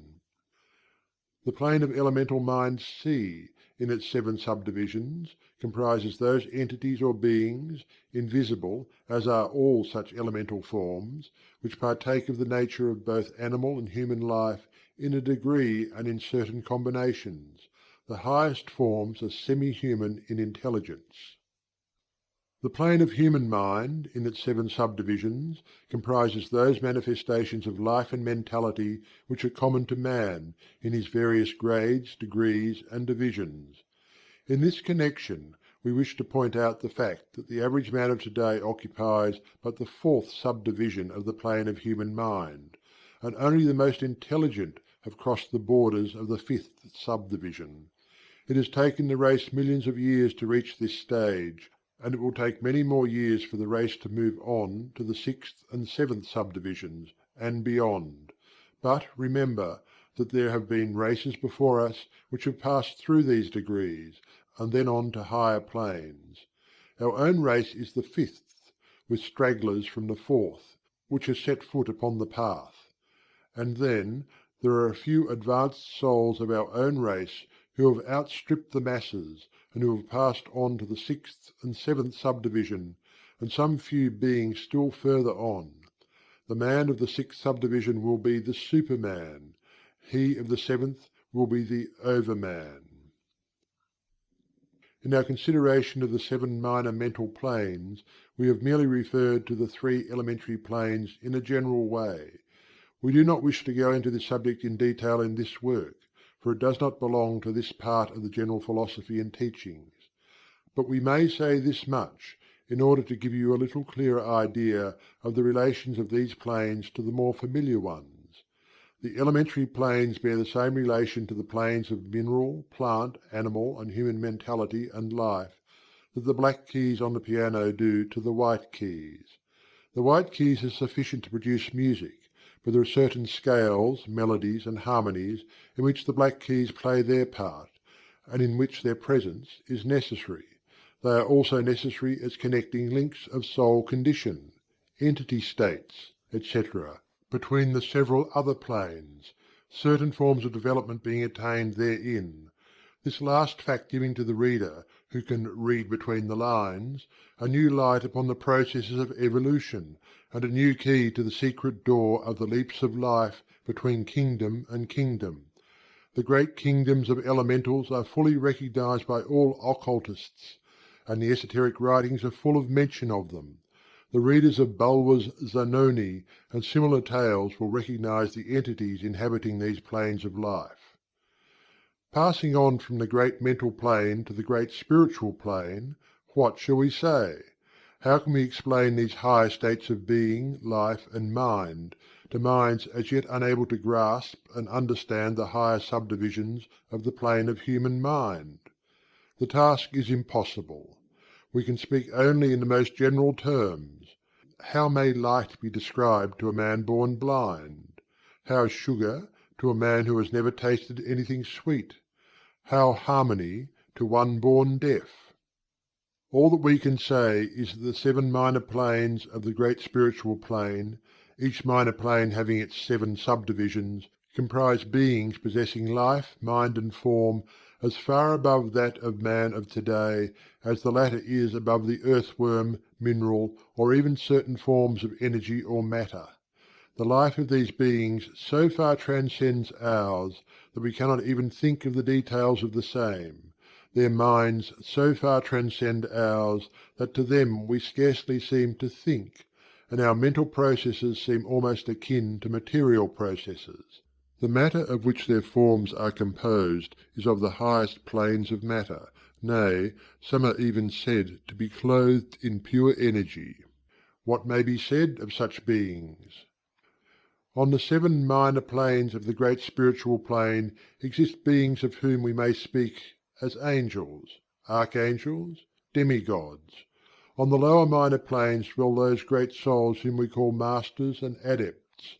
Above them come the great hierarchies of the angelic posts, unthinkable to man, and above those come those who may without irreverence be called the gods. So high in the scale of being are they, their being, intelligence, and power being akin to those attributed by the races of men to their conceptions of deity. These beings are beyond even the highest flights of the human imagination, the word divine being the only one applicable to them. Many of these beings, as well as the angelic host, take the greatest interest in the affairs of the universe and play an important part in its affairs.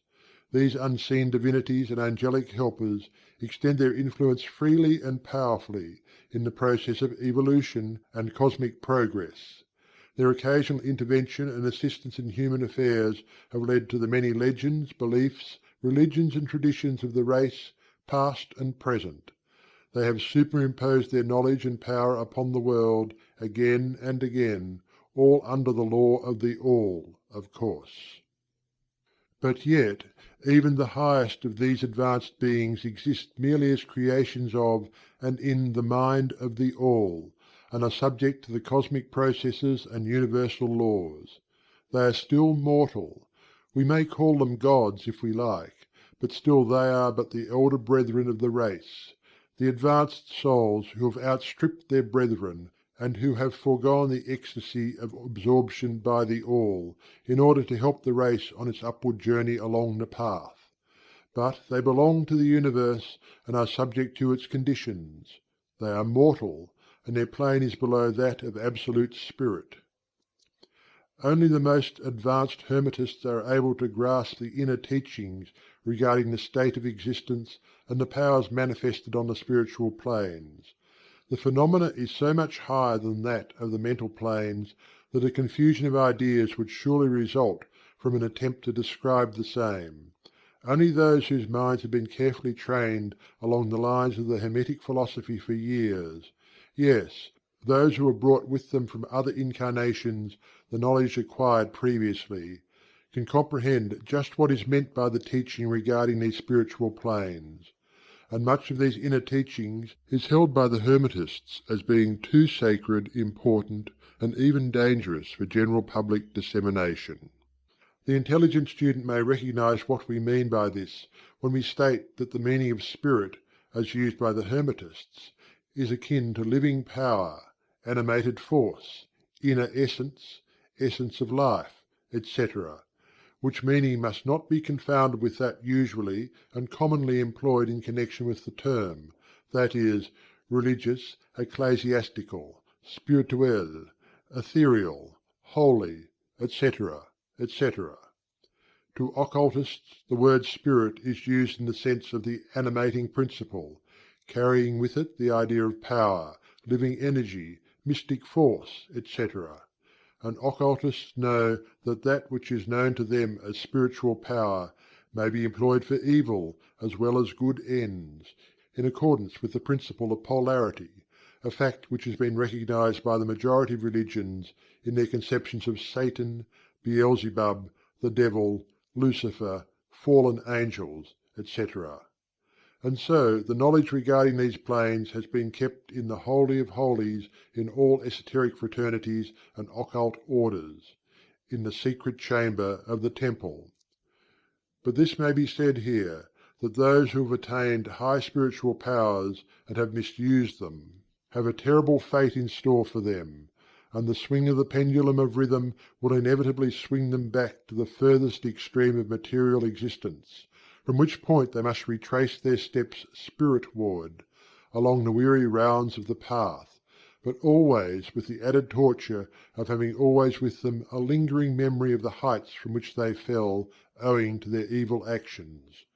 The legends of the fallen angels have a basis in actual facts, as all advanced occultists know. The striving for selfish power on the spiritual planes inevitably results in the selfish soul losing its spiritual balance and falling back as far as it had previously risen. But to even such a soul the opportunity of a return is given, and such souls make the return journey, paying the terrible penalty according to the invariable law. In conclusion, we would again remind you that according to the principle of correspondence, which embodies the truth, as above, so below, as below, so above, all of the 7 Hermetic Principles are in full operation on all of the many planes, physical, mental, and spiritual. The principle of mental substance, of course, applies to all the planes, for all are held in the mind of the All. The principle of correspondence manifests in all, for there is a correspondence, harmony, and agreement between the several planes. The principle of vibration manifests on all planes. In fact, the very differences that go to make the planes arise from vibration, as we have explained. The principle of polarity manifests on each plane, the extremes of the poles being apparently opposite and contradictory. The principle of rhythm manifests on each plane, the movement of the phenomena having its ebb and flow, rise and fall, incoming and outgoing. The principle of cause and effect manifests on each plane, every effect having its cause, and every cause having its effect. The principle of gender manifests on each plane, the creative energy being always manifest and operating along the lines of its masculine and feminine aspects. As above, so below; as below, so above. This centuries-old Hermetic axiom embodies one of the great principles of universal phenomena. As we proceed with our consideration of the remaining principles, we will see even more clearly the truth of the universal nature of this great principle of correspondence. End of Chapter 8 of the Kybalion, by 3 Initiates. Chapter 9. Vibration. Nothing rests, everything moves, everything vibrates. The Kybalion. The great third Hermetic principle, the principle of vibration, embodies the truth that motion is manifest in everything in the universe, that nothing is at rest, that everything moves, vibrates, and circles. This Hermetic principle was recognized by some of the early Greek philosophers, who embodied it in their systems, but then for centuries it was lost sight of by the thinkers outside of the Hermetic ranks. But in the 19th century physical science rediscovered the truth, and the 20th century scientific discoveries have added additional proof of the correctness and truth of this centuries-old Hermetic doctrine. The Hermetic teachings are that not only is everything in constant movement and vibration, but that the differences between the various manifestations of the universal power are due entirely to the varying rate and mode of vibrations. Not only this, but that even the All, in itself, manifests a constant vibration of such an infinite degree of intensity and rapid motion that it may be practically considered as at rest, the teachers directing the attention of the students to the fact that even on the physical plane a rapidly moving object, such as a revolving wheel, seems to be at rest. The teachings are to the effect that spirit is at one end of the pole of vibration, the other pole being certain extremely gross forms of matter. Between these two poles are millions upon millions of different rates and modes of vibration. Modern science has proven that all that we call matter and energy are but modes of vibratory motion, and some of the more advanced scientists are rapidly moving towards the positions of the occultists who hold that the phenomena of mind are likewise modes of vibration or motion. Let us see what science has to say regarding the question of vibrations in matter and energy. In the first place, science teaches that all matter manifests, in some degree, the vibrations arising from temperature or heat. Be an object cold or hot, both being but degrees of the same things, it manifests certain heat vibrations, and in that sense is in motion and vibration. Then all particles of matter are in circular movement, from corpuscle to suns. The planets revolve around suns, and many of them turn on their axes. The suns move around greater central points, and these are believed to move around still greater, and so on ad infinitum. The molecules of which the particular kinds of matter are composed are in a state of constant vibration and movement around each other and against each other. The molecules are composed of atoms, which, likewise, are in a state of constant movement and vibration. The atoms are composed of corpuscles, sometimes called electrons, ions, etc., which also are in a state of rapid motion, revolving around each other, and which manifest a very rapid state and mode of vibration. And so we see that all forms of matter manifest vibration, in accordance with the Hermetic principle of vibration. and so it is with the various forms of energy. Science teaches that light, heat, magnetism, and electricity are but forms of vibratory motion connected in some way with, and probably emanating from, the ether. Science does not as yet attempt to explain the nature of the phenomena known as cohesion, which is the principle of molecular attraction, nor chemical affinity, which is the principle of atomic attraction, nor gravitation, the greatest mystery of the three, which is the principle of attraction by which every particle or mass of matter is bound to every other particle or mass. These three forms of energy are not as yet understood by science, yet the writers incline to the opinion that these two are manifestations of some form of vibratory energy, a fact which the Hermetists have held and taught for ages past. The universal ether, which is postulated by science without its nature being understood clearly, is held by the Hermetists to be but a higher manifestation of that which is erroneously called matter, that is to say, matter at a higher degree of vibration, and is called by them the ethereal substance. The Hermetists teach that this ethereal substance is of extreme tenuity and elasticity, and pervades universal space, serving as a medium of transmission of waves of vibratory energy, such as heat, light, electricity, magnetism, etc. The teachings are that the ethereal substance is a connecting link between the forms of vibratory energy known as matter, on the one hand, and energy or force on the other, and also that it manifests a degree of vibration in rate and mode entirely its own. Scientists have offered the illustration of a rapidly moving wheel, top or cylinder, to show the effects of increasing rates of vibration.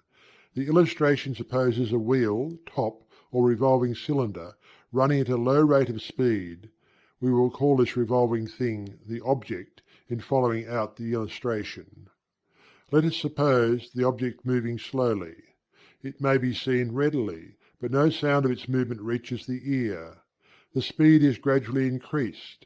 In a few moments its movement becomes so rapid that a deep growl or low note may be heard.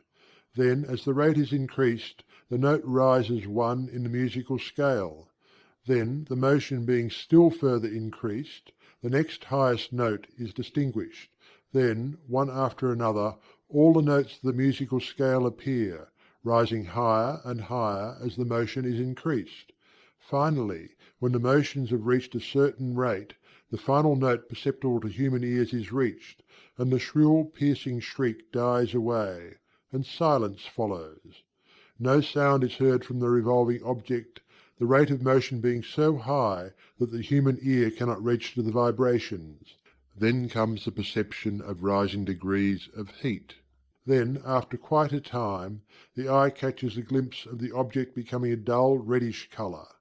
As the rate increases, the red becomes brighter. Then, as the speed is increased, the red melts into an orange. Then the orange melts into a yellow. Then follow successively the shades of green, blue, indigo, and finally violet, as the rate of speed increases. Then, as the violet shades away and all colour disappears, the human eye not being able to register them. But there are invisible rays emanating from the revolving object, the rays that are used in photographing and other subtle rays of light. Then begins to manifest the peculiar rays known as X-rays, etc., as the constitution of the object changes. Electricity and magnetism are emitted when the appropriate rate of vibration is attained. When the object reaches the certain rate of vibration, its molecules disintegrate and resolve themselves into the original elements or atoms. Then the atoms, following the principle of vibration, are separated into the countless corpuscles of which they are composed, and finally even the corpuscles disappear and the object may be said to be composed of the ethereal substance. Science does not dare to follow the illustration further, but the Hermetists teach that if the vibrations be continually increased, the object would mount up the successive states of manifestation, and would in turn manifest the various mental stages, and then on spiritward, until it would finally re-enter the All, which is absolute spirit. The object, however, would have ceased to be an object long before the state of ethereal substance was reached. but otherwise the illustration is correct, inasmuch as it shows the effect of constantly increased rates and modes of vibration. It must be remembered in the above illustration that at the stages at which the object throws off vibrations of light, heat, etc., it is not actually resolved into those forms of energy, which are much higher in the scale, but simply that it reaches a degree of vibration in which those forms of energy are liberated, in a degree, from the confining influences of its molecules, atoms, and corpuscles, as the case may be. These forms of energy, although much higher in the scale than matter, are imprisoned and confined in the material combinations, by reason of the energies manifesting through and using material forms, but thus becoming entangled and confined in their creations of material forms, which, to an extent, is true of all creations, the creating force becoming involved in its creation. But the Hermetic teachings go much further than do those of modern science. They teach that all manifestation of thought, emotion, reason, will, or desire, or any mental state or condition, are accompanied by vibrations, a portion of which are thrown off, and which tend to affect the minds of other persons by induction. This is the principle which produces the phenomena of telepathy, mental influence, and other forms of the action and power of mind over mind, with which the general public is rapidly becoming acquainted, owing to the wide dissemination of occult knowledge by the various schools, cults, and teachers along these lines at this time.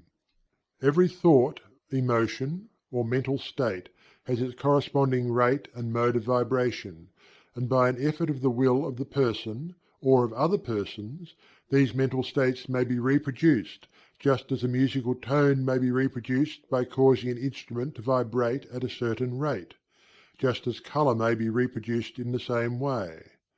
By a knowledge of the principle of vibration, as applied to mental phenomena, one may polarize his mind at any degree he wishes, thus gaining a perfect control over his mental states, moods, etc.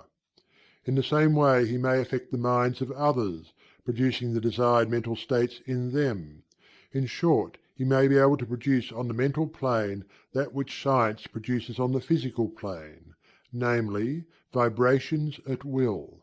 This power, of course, may be acquired only by the proper instruction, exercises, practice, etc., the science being that of mental transmutation, one of the branches of the Hermetic art. A little reflection on what we have said will show the student that the principle of vibration underlies the wonderful phenomena of the power manifested by the Masters and Adepts, who are able to apparently set aside the laws of nature, but who in reality are simply using one law against another, one principle against others, and who accomplish their results by changing the vibrations of material objects or forms of energy, and thus perform what are commonly called miracles. As one of the old Hermetic writers has truly said, he who understands the principle of vibration has grasped the sceptre of power.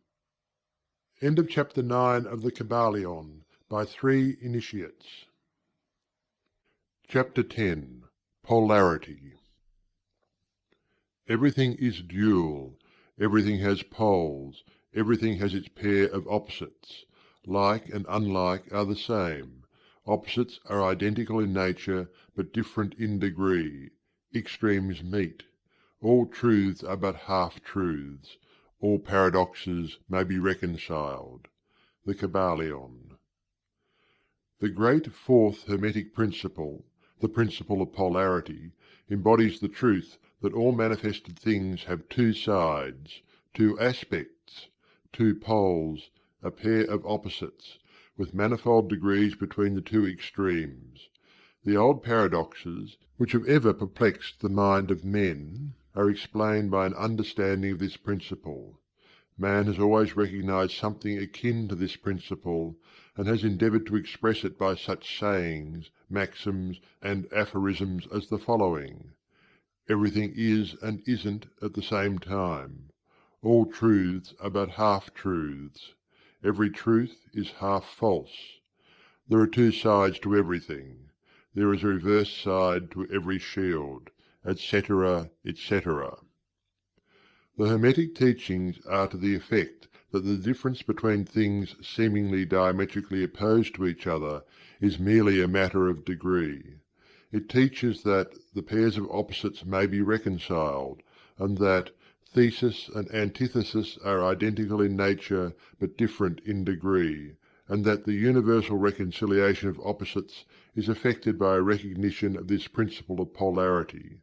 The teachers claim that illustrations of this principle may be had on every hand, and from an examination into the real nature of anything. They begin by showing that spirit and matter are but the two poles of the same thing, the intermediate planes being merely degrees of vibration. They show that the all and the many are the same, the difference being merely a matter of degree of mental manifestation. Thus the law and laws are the two opposite poles of the one thing, likewise principle and principles, infinite mind and finite minds. Then passing on to the physical plane, they illustrate the principle by showing that heat and cold are identical in nature, the differences being merely a matter of degrees. The thermometer shows many degrees of temperature, the lowest pole being called cold, and the highest heat. Between these two poles are many degrees of heat or cold. Call them either, and you are equally correct. The higher of the two degrees is always warmer, while the lower is always colder. There is no absolute standard. All is a matter of degree. There is no place on the thermometer where heat ceases and cold begins. It is all a matter of higher or lower vibrations. The very terms high and low, which we are compelled to use, are but poles of the same thing. The terms are relative. So with east and west. Travel around the world in an eastward direction, and you reach a point which is called west at your starting point, and you return from that westward point.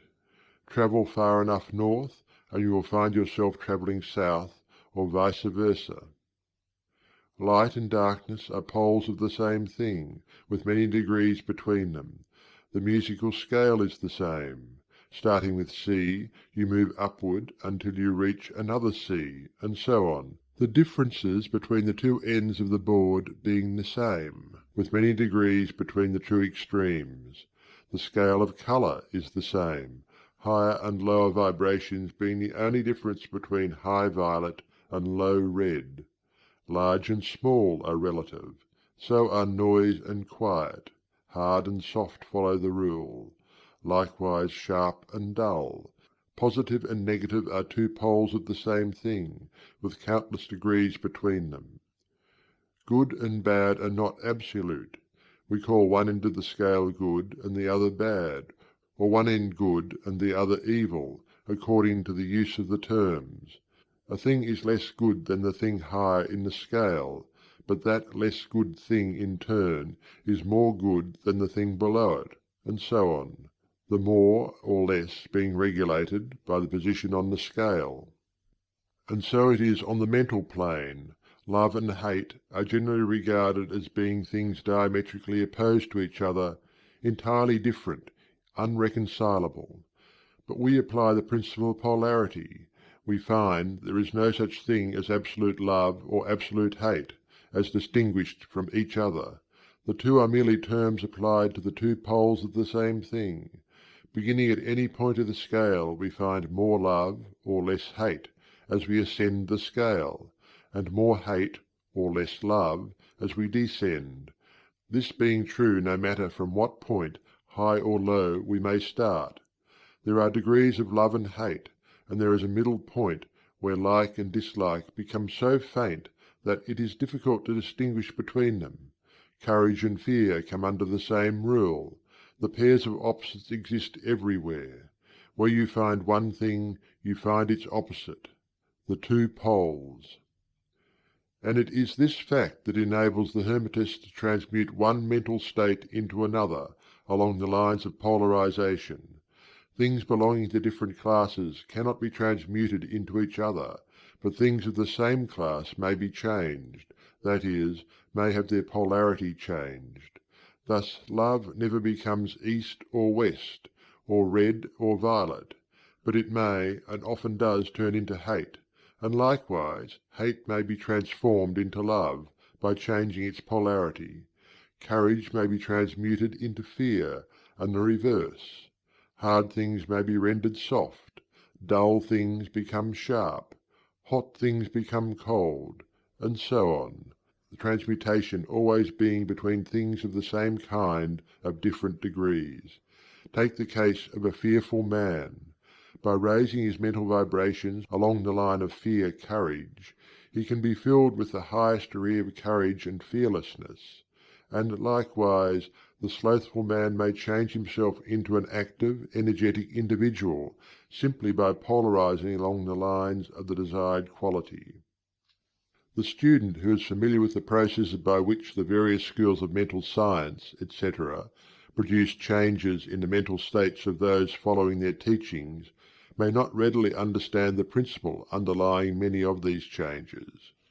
When, however, the principle of polarity is once grasped, and it is seen that the mental changes are occasioned by a change of polarity, a sliding along the same scale, the matter is more readily understood.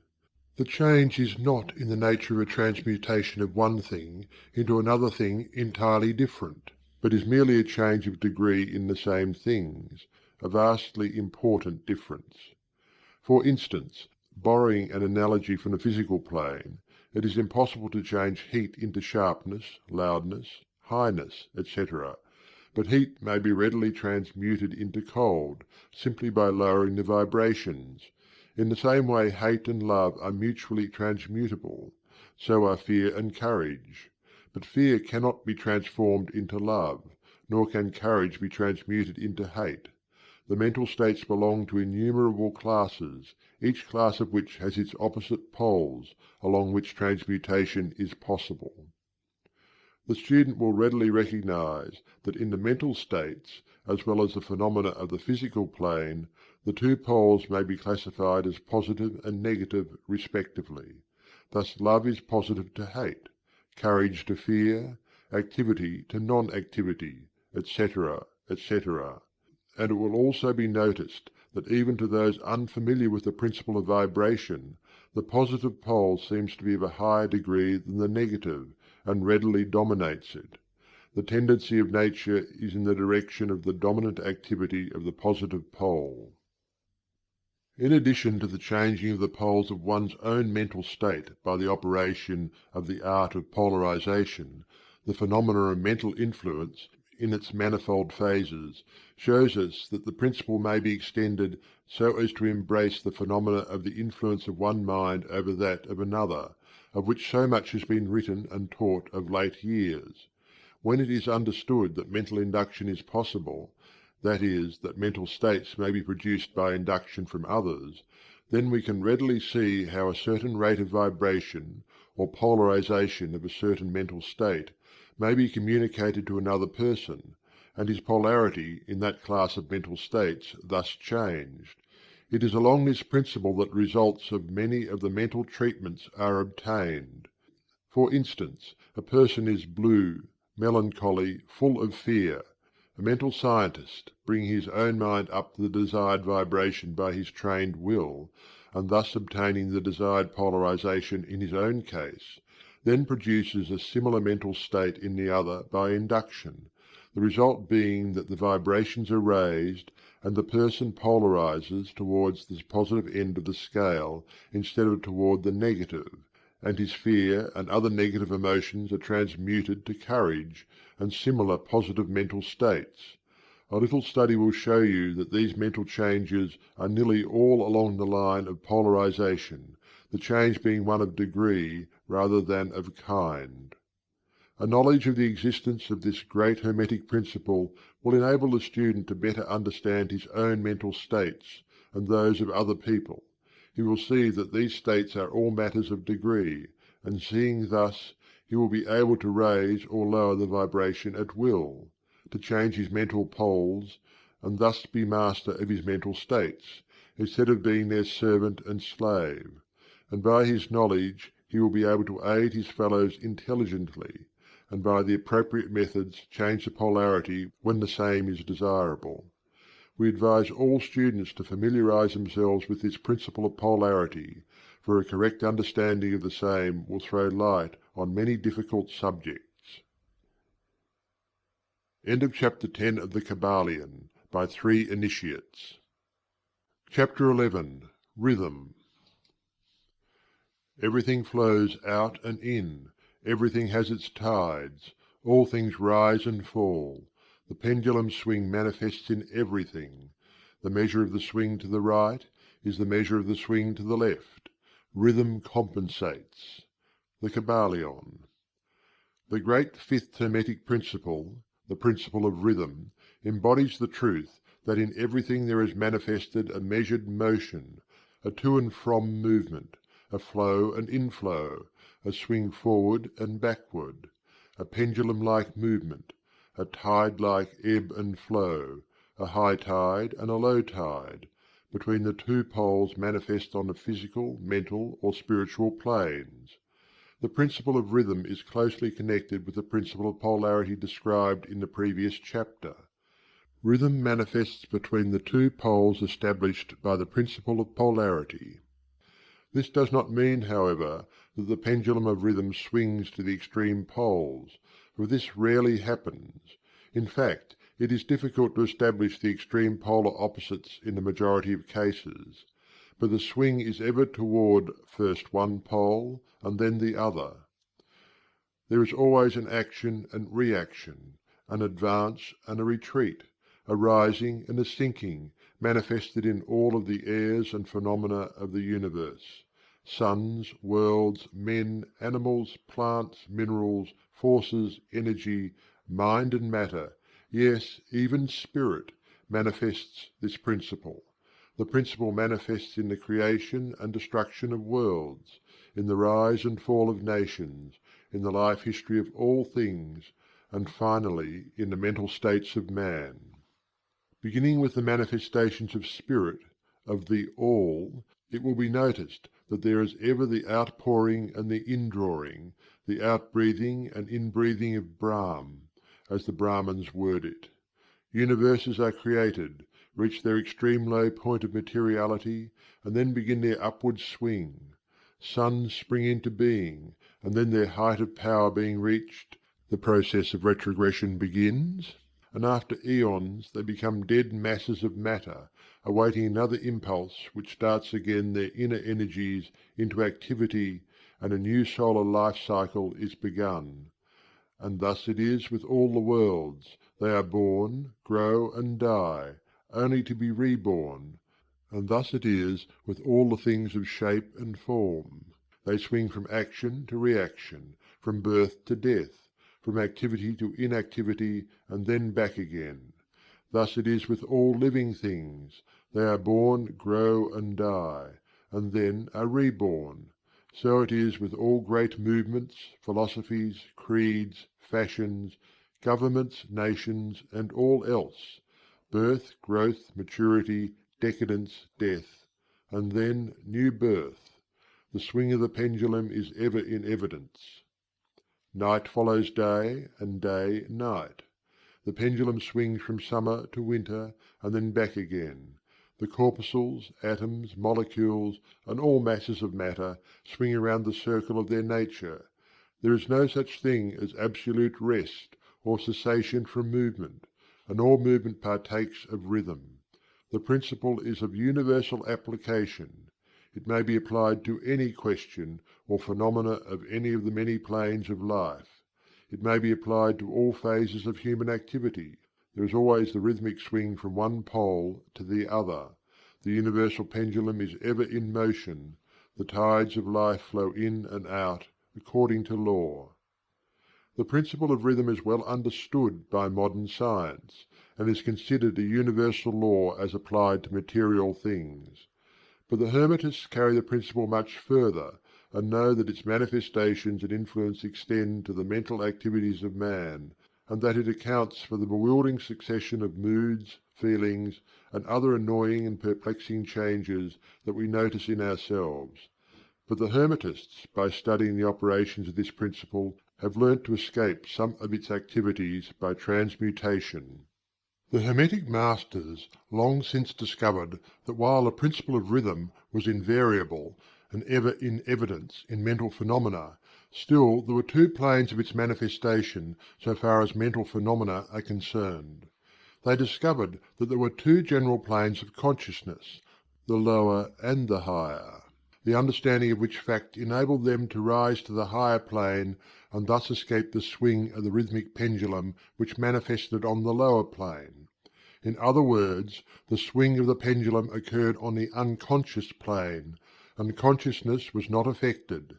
This they called the law of neutralization. Its operations consist in raising the ego above the vibrations of the unconscious plane of mental activity, so that the negative swing of the pendulum is not manifested in consciousness, and therefore they are not affected. It is akin to rising above a thing and letting it pass beneath you. The Hermetic Master, or advanced student, polarizes himself at the desired pole, and by a process akin to refusing to participate in the backward swing, or, if you prefer, a denial of its influence over him, he stands firm in his polarized position, and allows the mental pendulum to swing back along the unconscious plane. All individuals who have attained any degree of self-mastery accomplish this, more or less unknowingly, and by refusing to allow their moods and negative mental states to affect them, they apply the law of neutralization. The Master, however, carries this to a much higher degree of proficiency, and by the use of his will he attains a degree of poise and mental firmness almost impossible of belief on the part of those who allow themselves to be swung backward and forward by the mental pendulum of moods and feelings. The importance of this will be appreciated by any thinking person who realizes what creatures of moods, feelings and emotion the majority of people are, and how little mastery of themselves they manifest. If you will stop and consider a moment, you will realize how much these swings of rhythm have affected you in your life, how a period of enthusiasm has been invariably followed by an opposite feeling and mood of depression. Likewise, your moods and periods of courage have been succeeded by equal moods of fear. And so it has ever been with the majority of persons. Tides of feeling have ever risen and fallen with them, but they have never suspected the cause or reason of the mental phenomena. An understanding of the workings of this principle will give one the key to the mastery of these rhythmic swings of feeling, and will enable him to know himself better, and to avoid being carried away by these inflows and outflows. The will is superior to the conscious manifestation of this principle, although the principle itself can never be destroyed. We may escape its effects, but the principle operates nevertheless.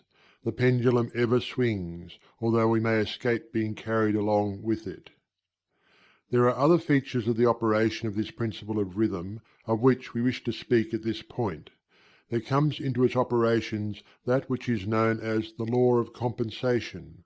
One of the definitions or meanings of the word compensate is to counterbalance, which is the sense in which the Hermetists use the term. It is this law of compensation to which the Kybalion refers when it says, "The measure of the swing to the right is the measure of the swing to the left. Rhythm compensates." The law of compensation is that the swing in one direction determines the swing in the opposite direction, or to the opposite pole. The one balances or counterbalances the other. On the physical plane we see many examples of this law. The pendulum of the clock swings a certain distance to the right, and then an equal distance to the left. The seasons balance each other in the same way. The tides follow the same law. And the same law is manifested in all the phenomena of rhythm. The pendulum, with a short swing in one direction, has but a short swing in the other, while the long swing to the right invariably means the long swing to the left. An object hurled upwards to a certain height has an equal distance to traverse on its return.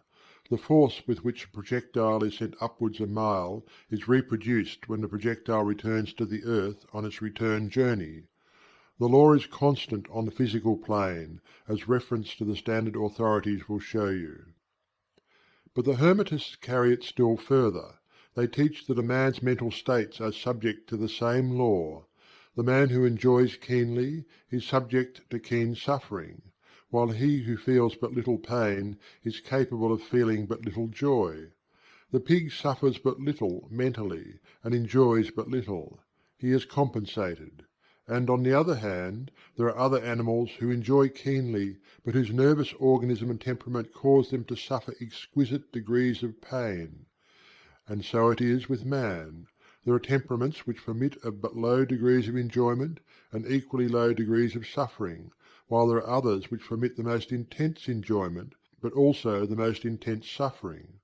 The rule is that the capacity for pain and pleasure in each individual are balanced. The law of compensation is in full operation here. But the Hermetists go still further in this matter. They teach that before one is able to enjoy a certain degree of pleasure, he must have swung as far, proportionately, toward the other pole of feeling. They hold, however, that the negative is precedent to the positive in this matter, that is to say, that in experiencing a certain degree of pleasure, it does not follow that he will have to pay up for it with a corresponding degree of pain. On the contrary, the pleasure is the rhythmic swing according to the law of compensation, for a degree of pain previously experienced either in the present life or in a previous incarnation. This throws a new light on the problem of pain. The Hermetists regard the chain of lives as continuous, and as forming a part of one life of the individual, so that in consequence the rhythmic swing is understood in this way, while it would be without meaning unless the truth of reincarnation is admitted. But the Hermetists claim that the master or advanced student is able, to a great degree, to escape the swing toward pain by the process of neutralization before mentioned. By rising on to the higher plane of the ego, much of the experience that comes to those dwelling on the lower plane is avoided and escaped. The law of compensation plays an important part in the lives of men and women. It will be noticed that one generally pays the price of anything he possesses or lacks. If he has one thing, he lacks another. The balance is struck. No one can keep his penny and have the bit of cake at the same time. Everything has its pleasant and unpleasant sides. The things that one gains are always paid for by the things that one loses. The rich possess much that the poor lack, while the poor often possess things that are beyond the reach of the rich. The millionaire may have the inclination towards feasting, and the wealth wherewith to secure all the dainties and luxuries of the table, while he lacks the appetite to enjoy the same. He envies the appetite and digestion of the labourer, who lacks the wealth and inclinations of the millionaire, and who gets more pleasure from his plain food than the millionaire could obtain even if his appetite were not jaded nor his digestion ruined, for the wants, habits, and inclinations differ. And so it is through life. The law of compensation is ever in operation, striving to balance and counterbalance, and always succeeding in time, even though several lives may be required for the return swing of the pendulum of rhythm. End of chapter 11 of the Kybalion by 3 Initiates. Chapter 12. Causation. Every cause has its effect, every effect has its cause, everything happens according to law. Chance is but a name for law not recognized. There are many planes of causation, but nothing escapes the law. The Kybalion. The great sixth Hermetic principle, the principle of cause and effect, embodies the truth that law pervades the universe, that nothing happens by chance, that chance is merely a term indicating cause existing but not recognized or perceived, that phenomena is continuous, without break or exception. The principle of cause and effect underlies all scientific thought, ancient and modern, and was enunciated by the Hermetic teachers in the earliest days. While many and varied disputes between the many schools of thought have since arisen, these disputes have been principally upon the details of the operation of the principle, and still more often upon the meaning of certain words. The underlying principle of cause and effect has been accepted as correct by practically all the thinkers of the world worthy of the name. To think otherwise would be to take the phenomena of the universe from the domain of law and order, and to relegate it to the control of the imaginary something which men have called chance. A little consideration will show anyone that there is in reality no such thing as pure chance. Webster defines the word chance as follows: a supposed agent or mode of activity other than a force, law, or purpose; the operation or activity of such agent; the supposed effect of such an agent; a happening, fortuity, casualty, etc. But a little consideration will show you that there can be no such agent as chance, in the sense of something outside of law, something outside of cause and effect. How could there be a something acting in the phenomenal universe independent of the laws, order, and continuity of the latter? Such a something would be entirely independent of the orderly trend of the universe, and therefore superior to it. We can imagine nothing outside of the All being outside of the law, and that only because the All is the law in itself. There is no room in the universe for a something outside of and independent of law. The existence of such a something would render all natural laws ineffective, and would plunge the universe into chaotic disorder and lawlessness. A careful examination will show that what we call chance is merely an expression relating to obscure causes, causes that we cannot perceive, causes that we do not understand.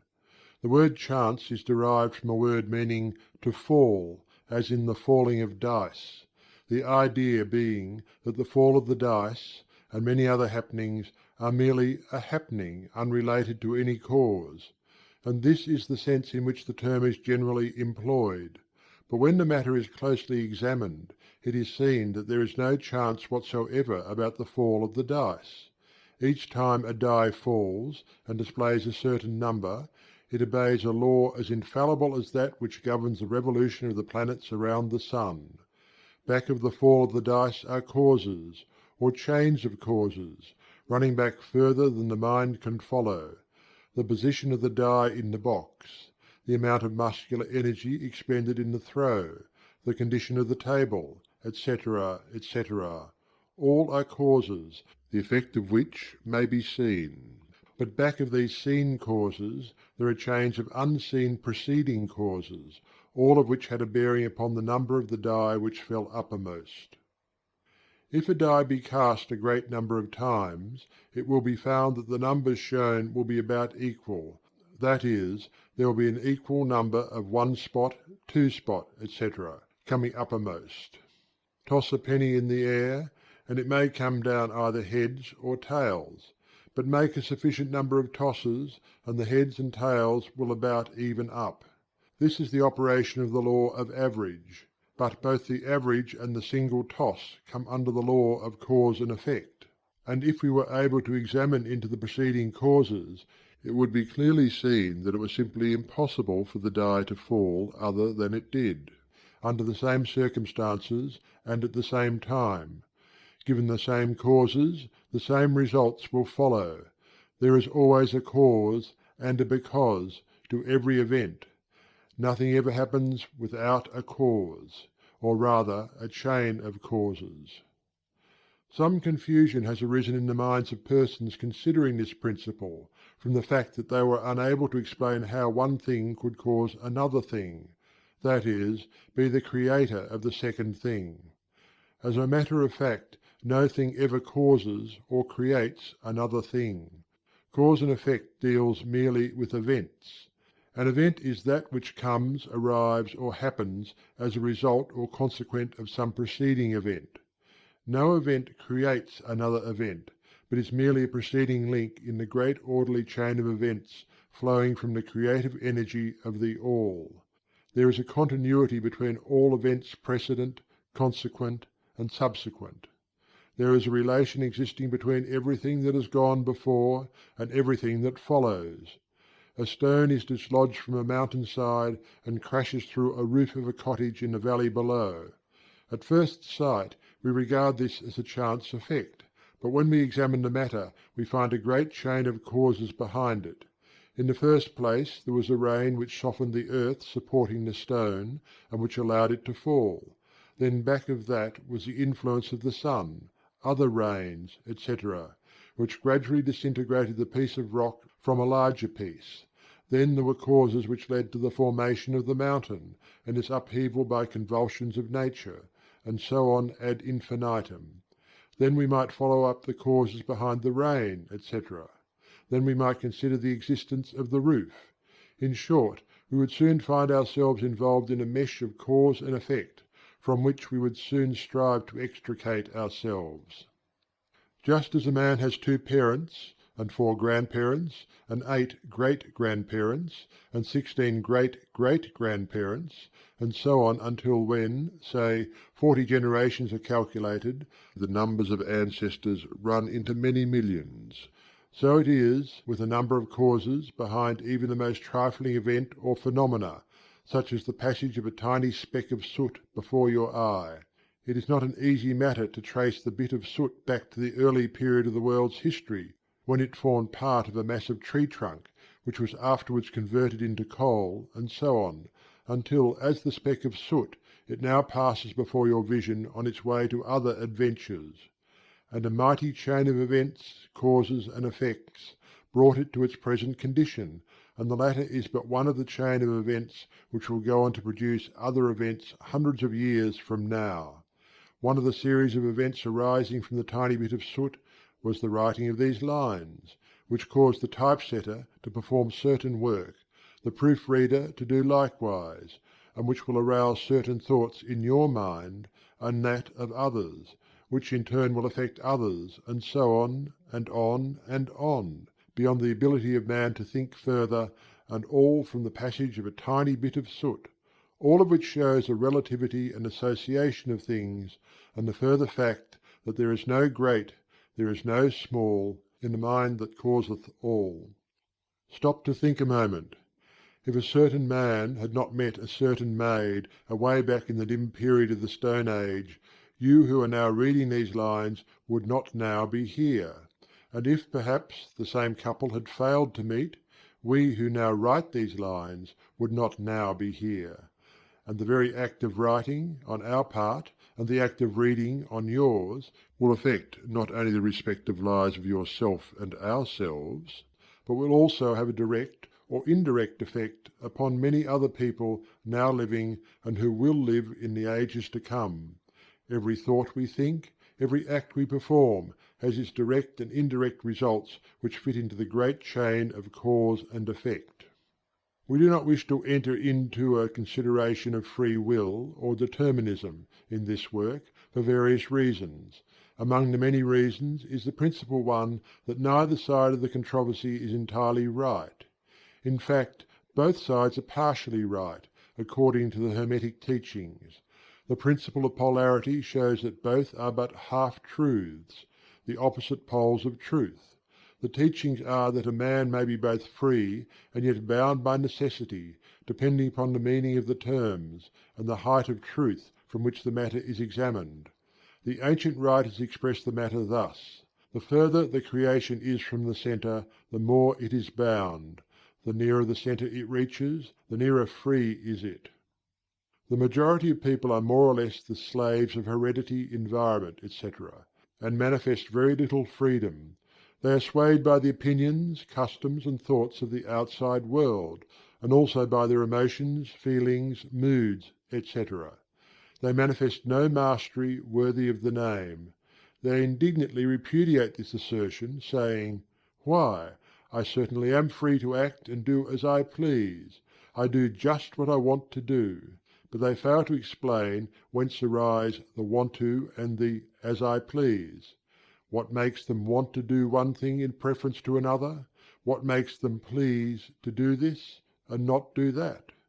Is there no "because" to their pleasing and wanting? The master can change these pleases and wants into others at the opposite end of the mental pole. He is able to will, instead of to will because some feeling, mood, emotion, or environmental suggestion arouses a tendency or desire within him so to do. The majority of people are carried along like the falling stone, obedient to environment, outside influences, and internal moods, desires, etc., not to speak of the desires and wills of others stronger than themselves, heredity, environment, and suggestion, carrying them along without resistance on their part or the exercise of the will. Moved like the pawns on the checkerboard of life, they play their parts and are laid aside after the game is over. But the masters, knowing the rules of the game, rise above the plane of material life, and placing themselves in touch with the higher powers of their nature, dominate their own moods, characters, qualities, and polarity, as well as the environment surrounding them, and thus become movers in the game instead of pawns, causes instead of effects. The masters do not escape the causation of the higher planes, but fall in with the higher laws, and thus master circumstances on the lower plane. They thus form a conscious part of the law, instead of being mere blind instruments. While they serve on the higher planes, they rule on the material plane. But on higher and on lower, the law is always in operation. There is no such thing as chance. The blind goddess has been abolished by reason. We are able to see now, with eyes made clear by knowledge, that everything is governed by universal law, that the infinite number of laws are but manifestations of the one great law, the law which is the All. It is true indeed that not a sparrow drops unnoticed by the mind of the All, that even the hairs on our head are numbered, as the Scriptures have said. There is nothing outside of law, nothing that happens contrary to it. And yet, do not make the mistake of supposing that man is but a blind automaton. Far from that. The Hermetic teachings are that man may use law to overcome laws, and that the higher will always prevail against the lower, until at last he has reached the stage in which he seeks refuge in the law itself, and laughs the phenomenal laws to scorn. Are you able to grasp the inner meaning of this? End of chapter 12 of the Kybalion by 3 Initiates. Chapter 13. Gender. Gender is in everything. Everything has its masculine and feminine principles. Gender manifests on all planes. The Kybalion. The great seventh Hermetic principle, the principle of gender, embodies the truth that there is gender manifested in everything, that the masculine and feminine principles are ever present and active in all phases of phenomena, on each and every plane of life. At this point we think it well to call your attention to the fact that gender, in its Hermetic sense, and sex, in the ordinarily accepted use of the term, are not the same. The word gender is derived from the Latin root meaning to beget, to procreate, to generate, to create, to produce. A moment's consideration will show you that the word has a much broader and more general meaning than the term sex, the latter referring to the physical distinctions between male and female living things. Sex is merely a manifestation of gender on a certain plane of the great physical plane, the plane of organic life. We wish to impress this distinction upon your minds, for the reason that certain writers, who have acquired a smattering of the Hermetic philosophy, have sought to identify this seventh Hermetic principle with wild and fanciful, and often reprehensible theories and teachings regarding sex. The office of gender is solely that of creating, producing, and generating, etc., and its manifestations are visible on every plane of phenomena. It is somewhat difficult to produce proofs of this along scientific lines, for the reason that science has not as yet recognized this principle as of universal application. But still some proofs are forthcoming from scientific sources. In the first place, we find a distinct manifestation of the principle of gender among the corpuscles, ions, or electrons, which constitute the basis of matter as science now knows the latter, and which by forming certain combinations form the atom, which until lately was regarded as final and indivisible. The latest word of science is that the atom is composed of a multitude of corpuscles, electrons, or ions, the various names being applied by different authorities, revolving around each other and vibrating at a high degree and intensity. But the accompanying statement is made that the formation of the atom is really due to the clustering of negative corpuscles around a positive one. the positive corpuscles seeming to exert a certain influence upon the negative corpuscles, causing the latter to assume certain combinations and thus create or generate an atom. This is in line with the most ancient Hermetic teachings, which have always identified the masculine principle of gender with the positive, and the feminine with the negative poles of electricity, so called. Now a word at this point regarding this identification. The public mind has formed an entirely erroneous impression regarding the qualities of the so-called negative pole of electrified or magnetized matter. The terms positive and negative are very wrongly applied to this phenomenon by science. The word positive means something real and strong, as compared with the negative unreality or weakness. Nothing is further from the real facts of electrical phenomena. The so-called negative pole of the battery is really the pole in and by which the generation or production of new forms and energies is manifested. There is nothing negative about it. The best scientific authorities now use the word cathode in place of negative, the word cathode coming from the Greek meaning descent, the path of generation, etc. From the cathode pole emerge the swarm of electrons or corpuscles. From the same pole emerge those wonderful rays which have revolutionized scientific conceptions during the past decade. The cathode pole is the mother of all the strange phenomena which have rendered useless the old textbooks, and which have caused many long accepted theories to be relegated to the scrap pile of scientific speculation. The cathode or negative pole is the mother principle of electrical phenomena, and of the finest forms of matter as yet known to science. So you see, we are justified in refusing to use the term negative in our consideration of the subject, and insisting upon substituting the word feminine for the old term. The facts of the case bear us out in this, without taking the Hermetic teachings into consideration. And so we shall use the word feminine in the place of negative, in speaking of that pole of activity. The latest scientific teachings are that the creative corpuscles or electrons are feminine. Science says they are composed of negative electricity. We say they are composed of feminine energy. A feminine corpuscle becomes detached from, or rather leaves a masculine corpuscle, and starts on a new career. It actively seeks a union with a masculine corpuscle, being urged thereto by the natural impulse to create new forms of matter or energy. One writer goes so far as to use the term, "It at once seeks, of its own volition, a union," etc. This detachment and uniting form the basis of the greater part of the activities of the chemical world. When the feminine corpuscle unites with the masculine corpuscle, a certain process is begun. The feminine particles vibrate rapidly under the influence of the masculine energy and circle rapidly around the latter. The result is the birth of a new atom. This new atom is really composed of a union of the masculine and feminine electrons, or corpuscles, but when the union is formed, the atom is a separate thing, having certain properties, but no longer manifesting the property of free electricity. The process of detachment or separation of the feminine electrons is called ionization. These electrons, or corpuscles, are the most active workers in nature's field. Arising from their unions or combinations, manifest the varied phenomena of light, heat, electricity, magnetism, attraction, repulsion, chemical affinity and the reverse, and similar phenomena. And all this arises from the operation of the principle of gender on the plane of energy.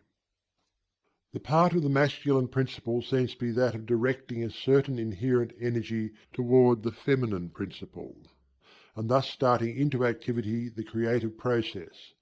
But the feminine principle is the one always doing the act of creative work, and this is so on all planes. And yet each principle is incapable of operative energy without the assistance of the other. In some of the forms of life the two principles are combined in one organism. For that matter, everything in the organic world manifests both genders. There is always the masculine present in the feminine form, and the feminine in the masculine form. The Hermetic teachings include much regarding the operation of the two principles of gender in the production and manifestation of various forms of energy, etc., but we do not deem it expedient to go into detail regarding the same at this point, because we are unable to back up the same with scientific proof, for the reason that science has not as yet progressed thus far. But the example we have given you of the phenomena of the electrons or corpuscles will show you that science is on the right path, and will also give you a general idea of the underlying principles. Some leading scientific investigators have announced their belief that in the formation of crystals there was found to be something that corresponded to sex activity, which is another straw showing the direction the scientific winds are blowing, and each year will bring other facts to corroborate the correctness of the Hermetic principle of gender. It will be found that gender is in constant operation and manifestation in the field of inorganic matter and in the field of energy or force. Electricity is now regarded as the something into which all other forms of energy seem to melt or dissolve. The electrical theory of the universe is the latest scientific doctrine, and is growing rapidly in popularity and general acceptance.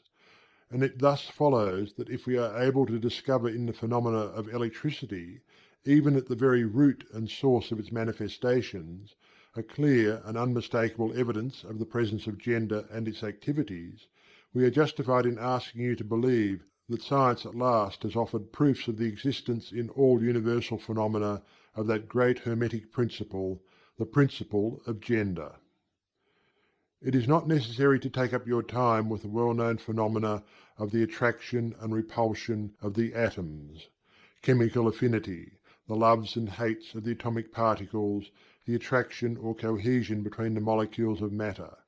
These facts are too well known to need extended comment from us. But have you ever considered that all of these things are manifestation of the gender principle? Can you not see that the phenomena is on all fours with that of the corpuscles or electrons?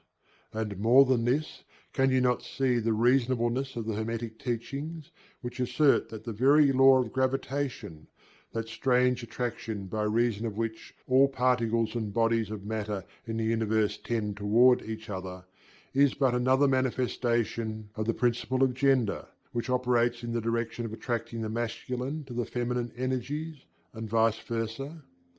We cannot offer you scientific proof of this at this time, but examine the phenomena in the light of the Hermetic teachings on the subject, and see if you have not a better working hypothesis than any offered by physical science. Submit all physical phenomena to the test, and you will discern the principle of gender ever in evidence. Let us now pass on to a consideration of the operation of the principle on the mental plane. Many interesting features are there awaiting examination. End of chapter 13 of the Kybalion by 3 Initiates. Chapter 14. Mental Gender. Students of psychology who have followed the modern trend of thought along the lines of mental phenomena are struck by the persistence of the dual mind idea, which has manifested itself so strongly during the past 10 or 15 years, and which has given rise to a number of plausible theories regarding the nature and constitution of these two minds. The late Thomson J. Hudson attained great popularity in 1893 by advancing his well-known theory of the objective and subjective minds, which he held existed in every individual.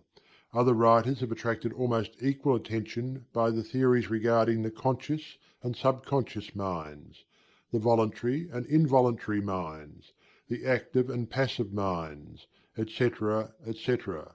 The theories of the various writers differ from each other, but there remains the underlying principle of the duality of mind. The student of the Hermetic philosophy is tempted to smile when he reads and hears of these many new theories regarding the duality of mind, each school adhering tenaciously to its own pet theories, and each claiming to have discovered the truth.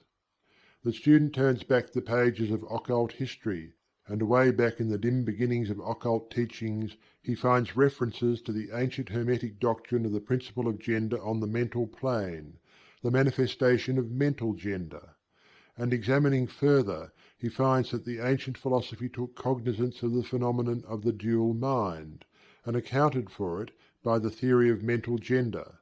This idea of mental gender may be explained in a few words to students who are familiar with the modern theories just alluded to. The masculine principle of mind corresponds to the so-called objective mind, conscious mind, voluntary mind, active mind, etc., and the feminine principle of mind corresponds to the so-called subjective mind, subconscious mind, involuntary mind, passive mind, etc. Of course, the Hermetic teachings do not agree with the many modern theories regarding the nature of the two phases of mind, nor does it admit many of the facts claimed for the two respective aspects, some of the said theories and claims being very far-fetched and incapable of standing the test of experiment and demonstration. We point to the phases of agreement merely for the purpose of helping the student to assimilate his previously acquired knowledge with the teachings of the Hermetic philosophy. Students of Hudson will notice the statement at the beginning of his second chapter of the Law of Psychic Phenomena. The mystic jargon of the Hermetic philosophers discloses the same general idea, that is, the duality of mind. If Dr. Hudson had taken the time and trouble to decipher a little of the mystic jargon of the Hermetic philosophy, he might have received much light upon the subject of the dual mind. But then, perhaps, his most interesting work might not have been written. Let us now consider the Hermetic teachings regarding mental gender. The Hermetic teachers impart their instruction regarding this subject by bidding their students examine the report of their consciousness regarding their self. The students are bidden to turn their attention inward upon the self dwelling within each. Each student is led to see that his consciousness gives him first a report of the existence of his self. The report is, "I am." This at first seems to be the final words from the consciousness, but a little further examination discloses the fact that this "I am" may be separated or split into two distinct parts or aspects, which, while working in unison and in conjunction, yet nevertheless may be separated in consciousness. While at first there seems to be only an "I" existing, a more careful and closer examination reveals the fact that there exists an "I" and a "me." These mental twins differ in their characteristics and nature, and an examination of their nature and the phenomena arising from the same will throw much light upon many of the problems of mental influence.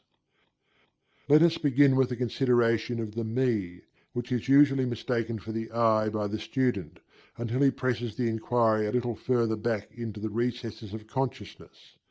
A man thinks of his self, in its aspect of "me," as being composed of certain feelings, tastes, likes, dislikes, habits, peculiar ties, characteristics, etc., all of which go to make up his personality, or the self known to himself and others. He knows that these emotions and feelings change, are born and die away, are subject to the principle of rhythm and the principle of polarity, which take him from one extreme of feeling to another. He also thinks of the "me" as being certain knowledge gathered together in his mind, and thus forming part of himself. This is the "me" of a man. But we have proceeded too hastily. The "me" of many men may be said to consist largely of their consciousness of the body and their physical appetites, etc. Their consciousness being largely bound up with their bodily nature, they practically live there. Some men even go so far as to regard their personal apparel as part of their "me," and actually seem to consider it a part of themselves. A writer has humorously said that men consist of three parts: soul, body, and clothes. These clothes-conscious people would lose their personality if divested of their clothing by savages upon the occasion of a shipwreck. But even many who are not so closely bound up with the idea of personal raiment stick closely to the consciousness of their bodies being their "me." They cannot conceive of a self independent of the body. Their mind seems to them to be practically a something belonging to their body, which in many cases it is indeed. But as a man rises in the scale of consciousness, he is able to disentangle his "me" from his idea of body, and is able to think of his body as belonging to the mental part of him. But even then he is very apt to identify the "me" entirely with the mental states, feelings, etc., which he feels to exist within him. He is very apt to consider these internal states as identical with himself, instead of their being simply things produced by some part of his mentality and existing within him, of him and in him, but still not himself. He sees that he may change these internal states of feelings by an effort of will, and that he may produce a feeling or state of an exactly opposite nature in the same way, and yet the same me exists. And so, after a while, he is able to set aside these various mental states, emotions, feelings, habits, qualities, characteristics, and other personal mental belongings. He is able to set them aside in the not me collection of curiosities and encumbrances, as well as valuable possessions. This requires much mental concentration and power of mental analysis on the part of the student. But still the task is possible for the advanced student, and even those not so far advanced are able to see, in the imagination, how the process may be performed. After this laying aside process has been performed, the student will find himself in conscious possession of a self, which may be considered in its I and me dual aspects. The me will be felt to be something mental, in which thoughts, ideas, emotions, feelings, and other mental states may be produced. It may be considered as the mental womb, as the ancients styled it, capable of generating mental offspring. It reports to the consciousness as a me, with latent powers of creation and generation of mental progeny of all sorts and kinds. Its powers of creative energy are felt to be enormous. But still it seems to be conscious that it must receive some form of energy from either its I companion, or else from some other I, ere it is able to bring into being its mental creations.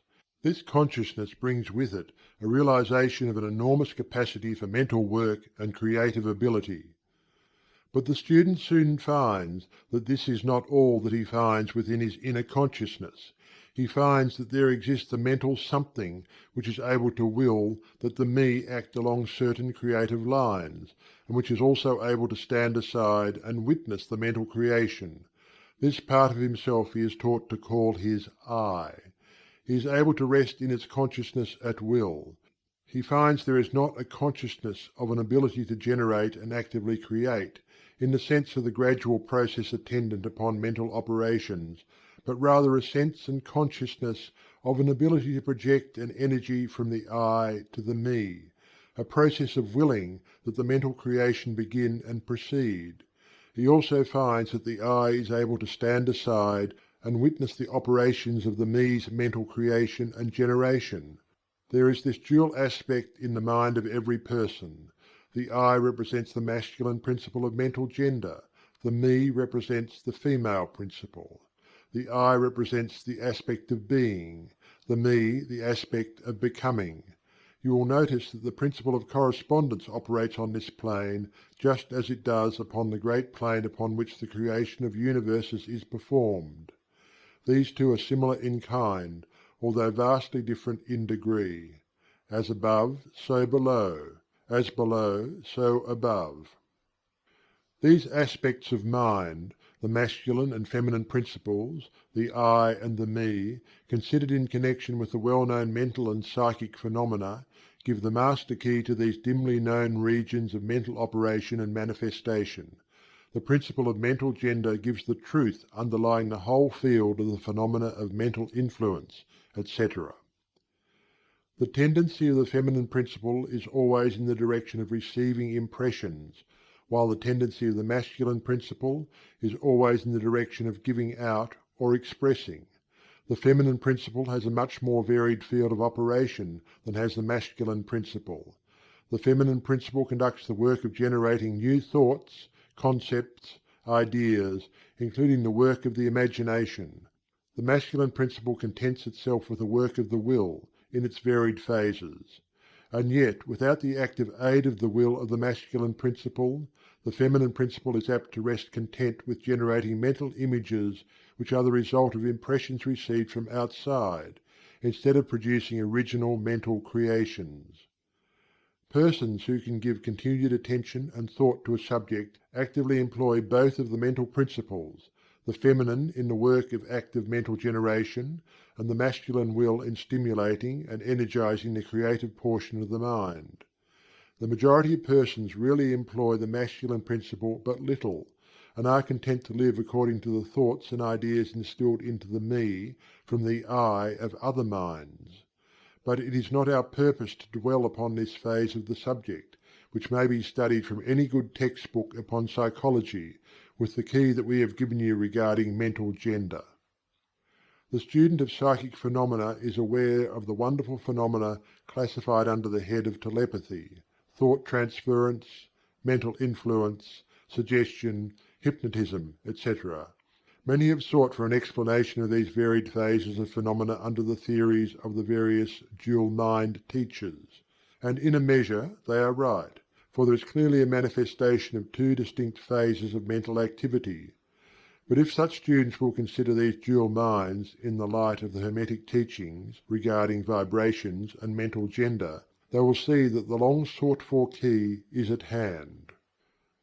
In the phenomena of telepathy it is seen how the vibratory energy of the masculine principle is projected toward the feminine principle of another person, and the latter takes the seed thought and allows it to develop into maturity. In the same way suggestion and hypnotism operates. The masculine principle of the person giving the suggestions directs a stream of vibratory energy or will power toward the feminine principle of the other person, and the latter accepting it makes it its own and acts and thinks accordingly. An idea thus lodged in the mind of another person grows and develops, and in time is regarded as the rightful mental offspring of the individual, whereas it is in reality like the cuckoo egg placed in the sparrow's nest, where it destroys the rightful offspring and makes itself at home. The normal method is for the masculine and feminine principles in a person's mind to coordinate and act harmoniously in conjunction with each other. But, unfortunately, the masculine principle in the average person is too lazy to act. The display of will power is too slight, and the consequence is that such persons are ruled almost entirely by the minds and wills of other persons, whom they allow to do their thinking and willing for them. How few original thoughts or original actions are performed by the average person! Are not the majority of persons mere shadows and echoes of others having stronger wills or minds than themselves? The trouble is that the average person dwells almost altogether in his me consciousness, and does not realize that he has such a thing as an I. He is polarized in his feminine principle of mind, and the masculine principle, in which is lodged the will, is allowed to remain inactive and is not employed. The strong men and women of the world invariably manifest the masculine principle of will, and their strength depends materially upon this fact. Instead of living upon the impressions made upon their minds by others, they dominate their own minds by their will, obtaining the kind of mental images desired, and moreover dominate the minds of others likewise in the same manner. Look at the strong people, how they manage to implant their seed thoughts in the minds of the masses of the people, thus causing the latter to think thoughts in accordance with the desires and wills of the strong individuals. This is why the masses of people are such sheep-like creatures, never originating an idea of their own, nor using their own powers of mental activity. The manifestation of mental gender may be noticed all around us in everyday life. The magnetic persons are those who are able to use the masculine principle in the way of impressing their ideas upon others. The actor who makes people weep or cry as he wills is employing this principle, and so is the successful orator, statesman, preacher, writer, or other people who are before the public attention. The peculiar influence exerted by some people over others is due to the manifestation of mental gender along the vibratorial lines above indicated. In this principle lies the secret of personal magnetism, personal influence, fascination, etc., as well as the phenomena generally grouped under the name of hypnotism. The student who has familiarized himself with the phenomena generally spoken of as psychic will have discovered the important part played in the said phenomena by that force which science has styled suggestion, by which term is meant the process or method whereby an idea is transferred to, or impressed upon the mind of another, causing the second mind to act in accordance therewith. A correct understanding of suggestion is necessary in order to intelligently comprehend the varied psychic phenomena which suggestion underlies. But still more is a knowledge of vibration and mental gender necessary for the student of suggestion, for the whole principle of suggestion depends upon the principle of mental gender and vibration. It is customary for the writers and teachers of suggestion to explain that it is the objective or voluntary mind which make the mental impression, or suggestion, upon the subjective or involuntary mind. But they do not describe the process, or give us any analogy in nature whereby we may more readily comprehend the idea. But if you will think of the matter in the light of the Hermetic teachings, you will be able to see that the energizing of the feminine principle by the vibratory energy of the masculine principle is in accordance to the universal laws of nature, and that the natural world affords countless analogies whereby the principle may be understood. In fact, the Hermetic teachings show that the very creation of the universe follows the same law, and that in all creative manifestations, upon the planes of the spiritual, mental, and the physical, there is always in operation this principle of gender, this manifestation of the masculine and the feminine principles. As above, so below; as below, so above. And more than this, when the principle of mental gender is once grasped and understood, the varied phenomena of psychology at once becomes capable of intelligent classification and study, instead of being very much in the dark. The principle works out in practice, because it is based upon the immutable universal laws of life. We shall not enter into an extended discussion of, or description of, the varied phenomena of mental influence or psychic activity. There are many books, many of them quite good, which have been written and published on this subject of late years. The main facts stated in these various books are correct, although the several writers have attempted to explain the phenomena by various pet theories of their own. The student may acquaint himself with these matters, and by using the theory of mental gender, be able to bring order out of the chaos of conflicting theory and teachings, and may, moreover, readily make himself a master of the subject, if he be so inclined. The purpose of this work is not to give an extended account of psychic phenomena, but rather to give to the student a master key whereby he may unlock the many doors leading into the parts of the temple of knowledge which he may wish to explore. We feel that in this consideration of the teachings of the Kybalion one may find an explanation which will serve to clear away many perplexing difficulties, a key that will unlock many doors. What is the use of going into detail regarding all of the many features of psychic phenomena and mental science, provided we place in the hands of the student the means whereby he may acquaint himself fully regarding any phase of the subject which may interest him? With the aid of the Kybalion, one may go through any occult library anew, the old light from Egypt illuminating many dark pages and obscure subjects. That is the purpose of this book. We do not come expounding a new philosophy, but rather furnishing the outlines of a great world-old teaching which will make clear the teachings of others, which will serve as a great reconciler of differing theories and opposing doctrines. End of Chapter 14 of the Kybalion, by 3 Initiates. Chapter 15. Hermetic Axioms. The possession of knowledge, unless accompanied by manifestation and expression in action, is like the hoarding of precious metals, a vain and foolish thing. Knowledge, like wealth, is intended for use. The law of use is universal, and he who violates it suffers by reason of his conflict with natural forces. The Kybalion. The Hermetic teachings, while always having been kept securely locked up in the minds of the fortunate possessors thereof, for reasons which we have already stated, were never intended to be merely stored away and secreted. The law of use is dwelt upon in the teachings, as you may see by reference to the above quotation from the Kybalion, which states it forcibly: knowledge without use and expression is a vain thing, bringing no good to its possessor, or to the race. Beware of mental miserliness, and express into action that which you have learned. Study the axioms and aphorisms, but practice them also. We give below some of the more important Hermetic axioms from the Kybalion, with a few comments added to each. Make these your own, and practice and use them, for they are not really your own until you have used them.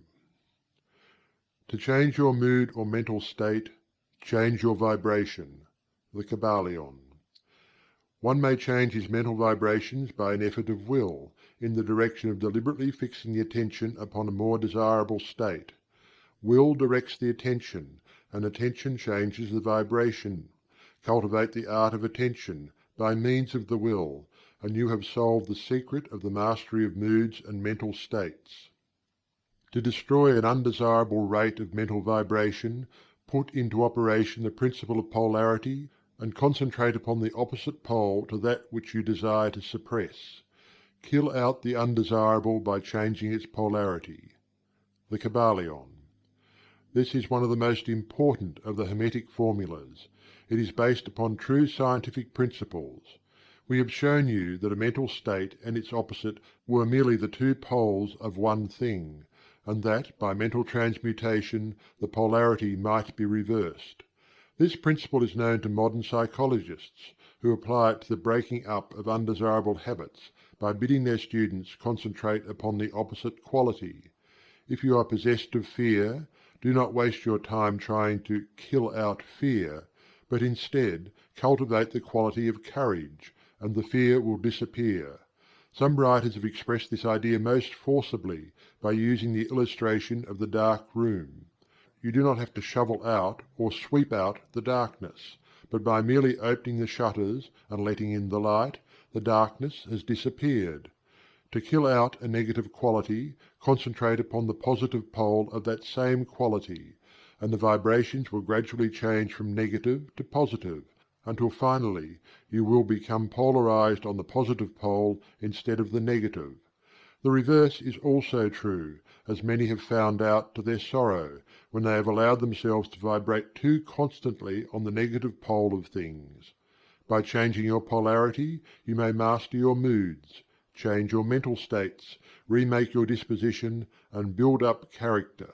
Much of the mental mastery of the advanced Hermetics is due to this application of polarity, which is one of the most important aspects of mental transmutation. Remember the Hermetic axiom quoted previously, which says, "Mind, as well as metals and elements, may be transmuted from state to state, degree to degree, condition to condition, pole to pole, vibration to vibration." The Kybalion. The mastery of polarization is the mastery of the fundamental principles of mental transmutation or mental alchemy, for unless one acquires the art of changing his own polarity, he will be unable to affect his environment. An understanding of this principle will enable one to change his own polarity, as well as that of others, if he will but devote the time, care and study and practice necessary to master the art. The principle is true, but the results obtained depend upon the persistent patience and practice of the student. Rhythm may be neutralized by an application of the art of polarization. The Kybalion. As we have explained in previous chapters, the Hermetists hold that the principle of rhythm manifests on the mental plane as well as on the physical plane, and that the bewildering succession of moods, feelings, emotions, and other mental states are due to the backward and forward swing of the mental pendulum, which carries us from one extreme of feeling to the other. The Hermetists also teach that the law of neutralization enables one, to a great extent, to overcome the operation of rhythm in consciousness.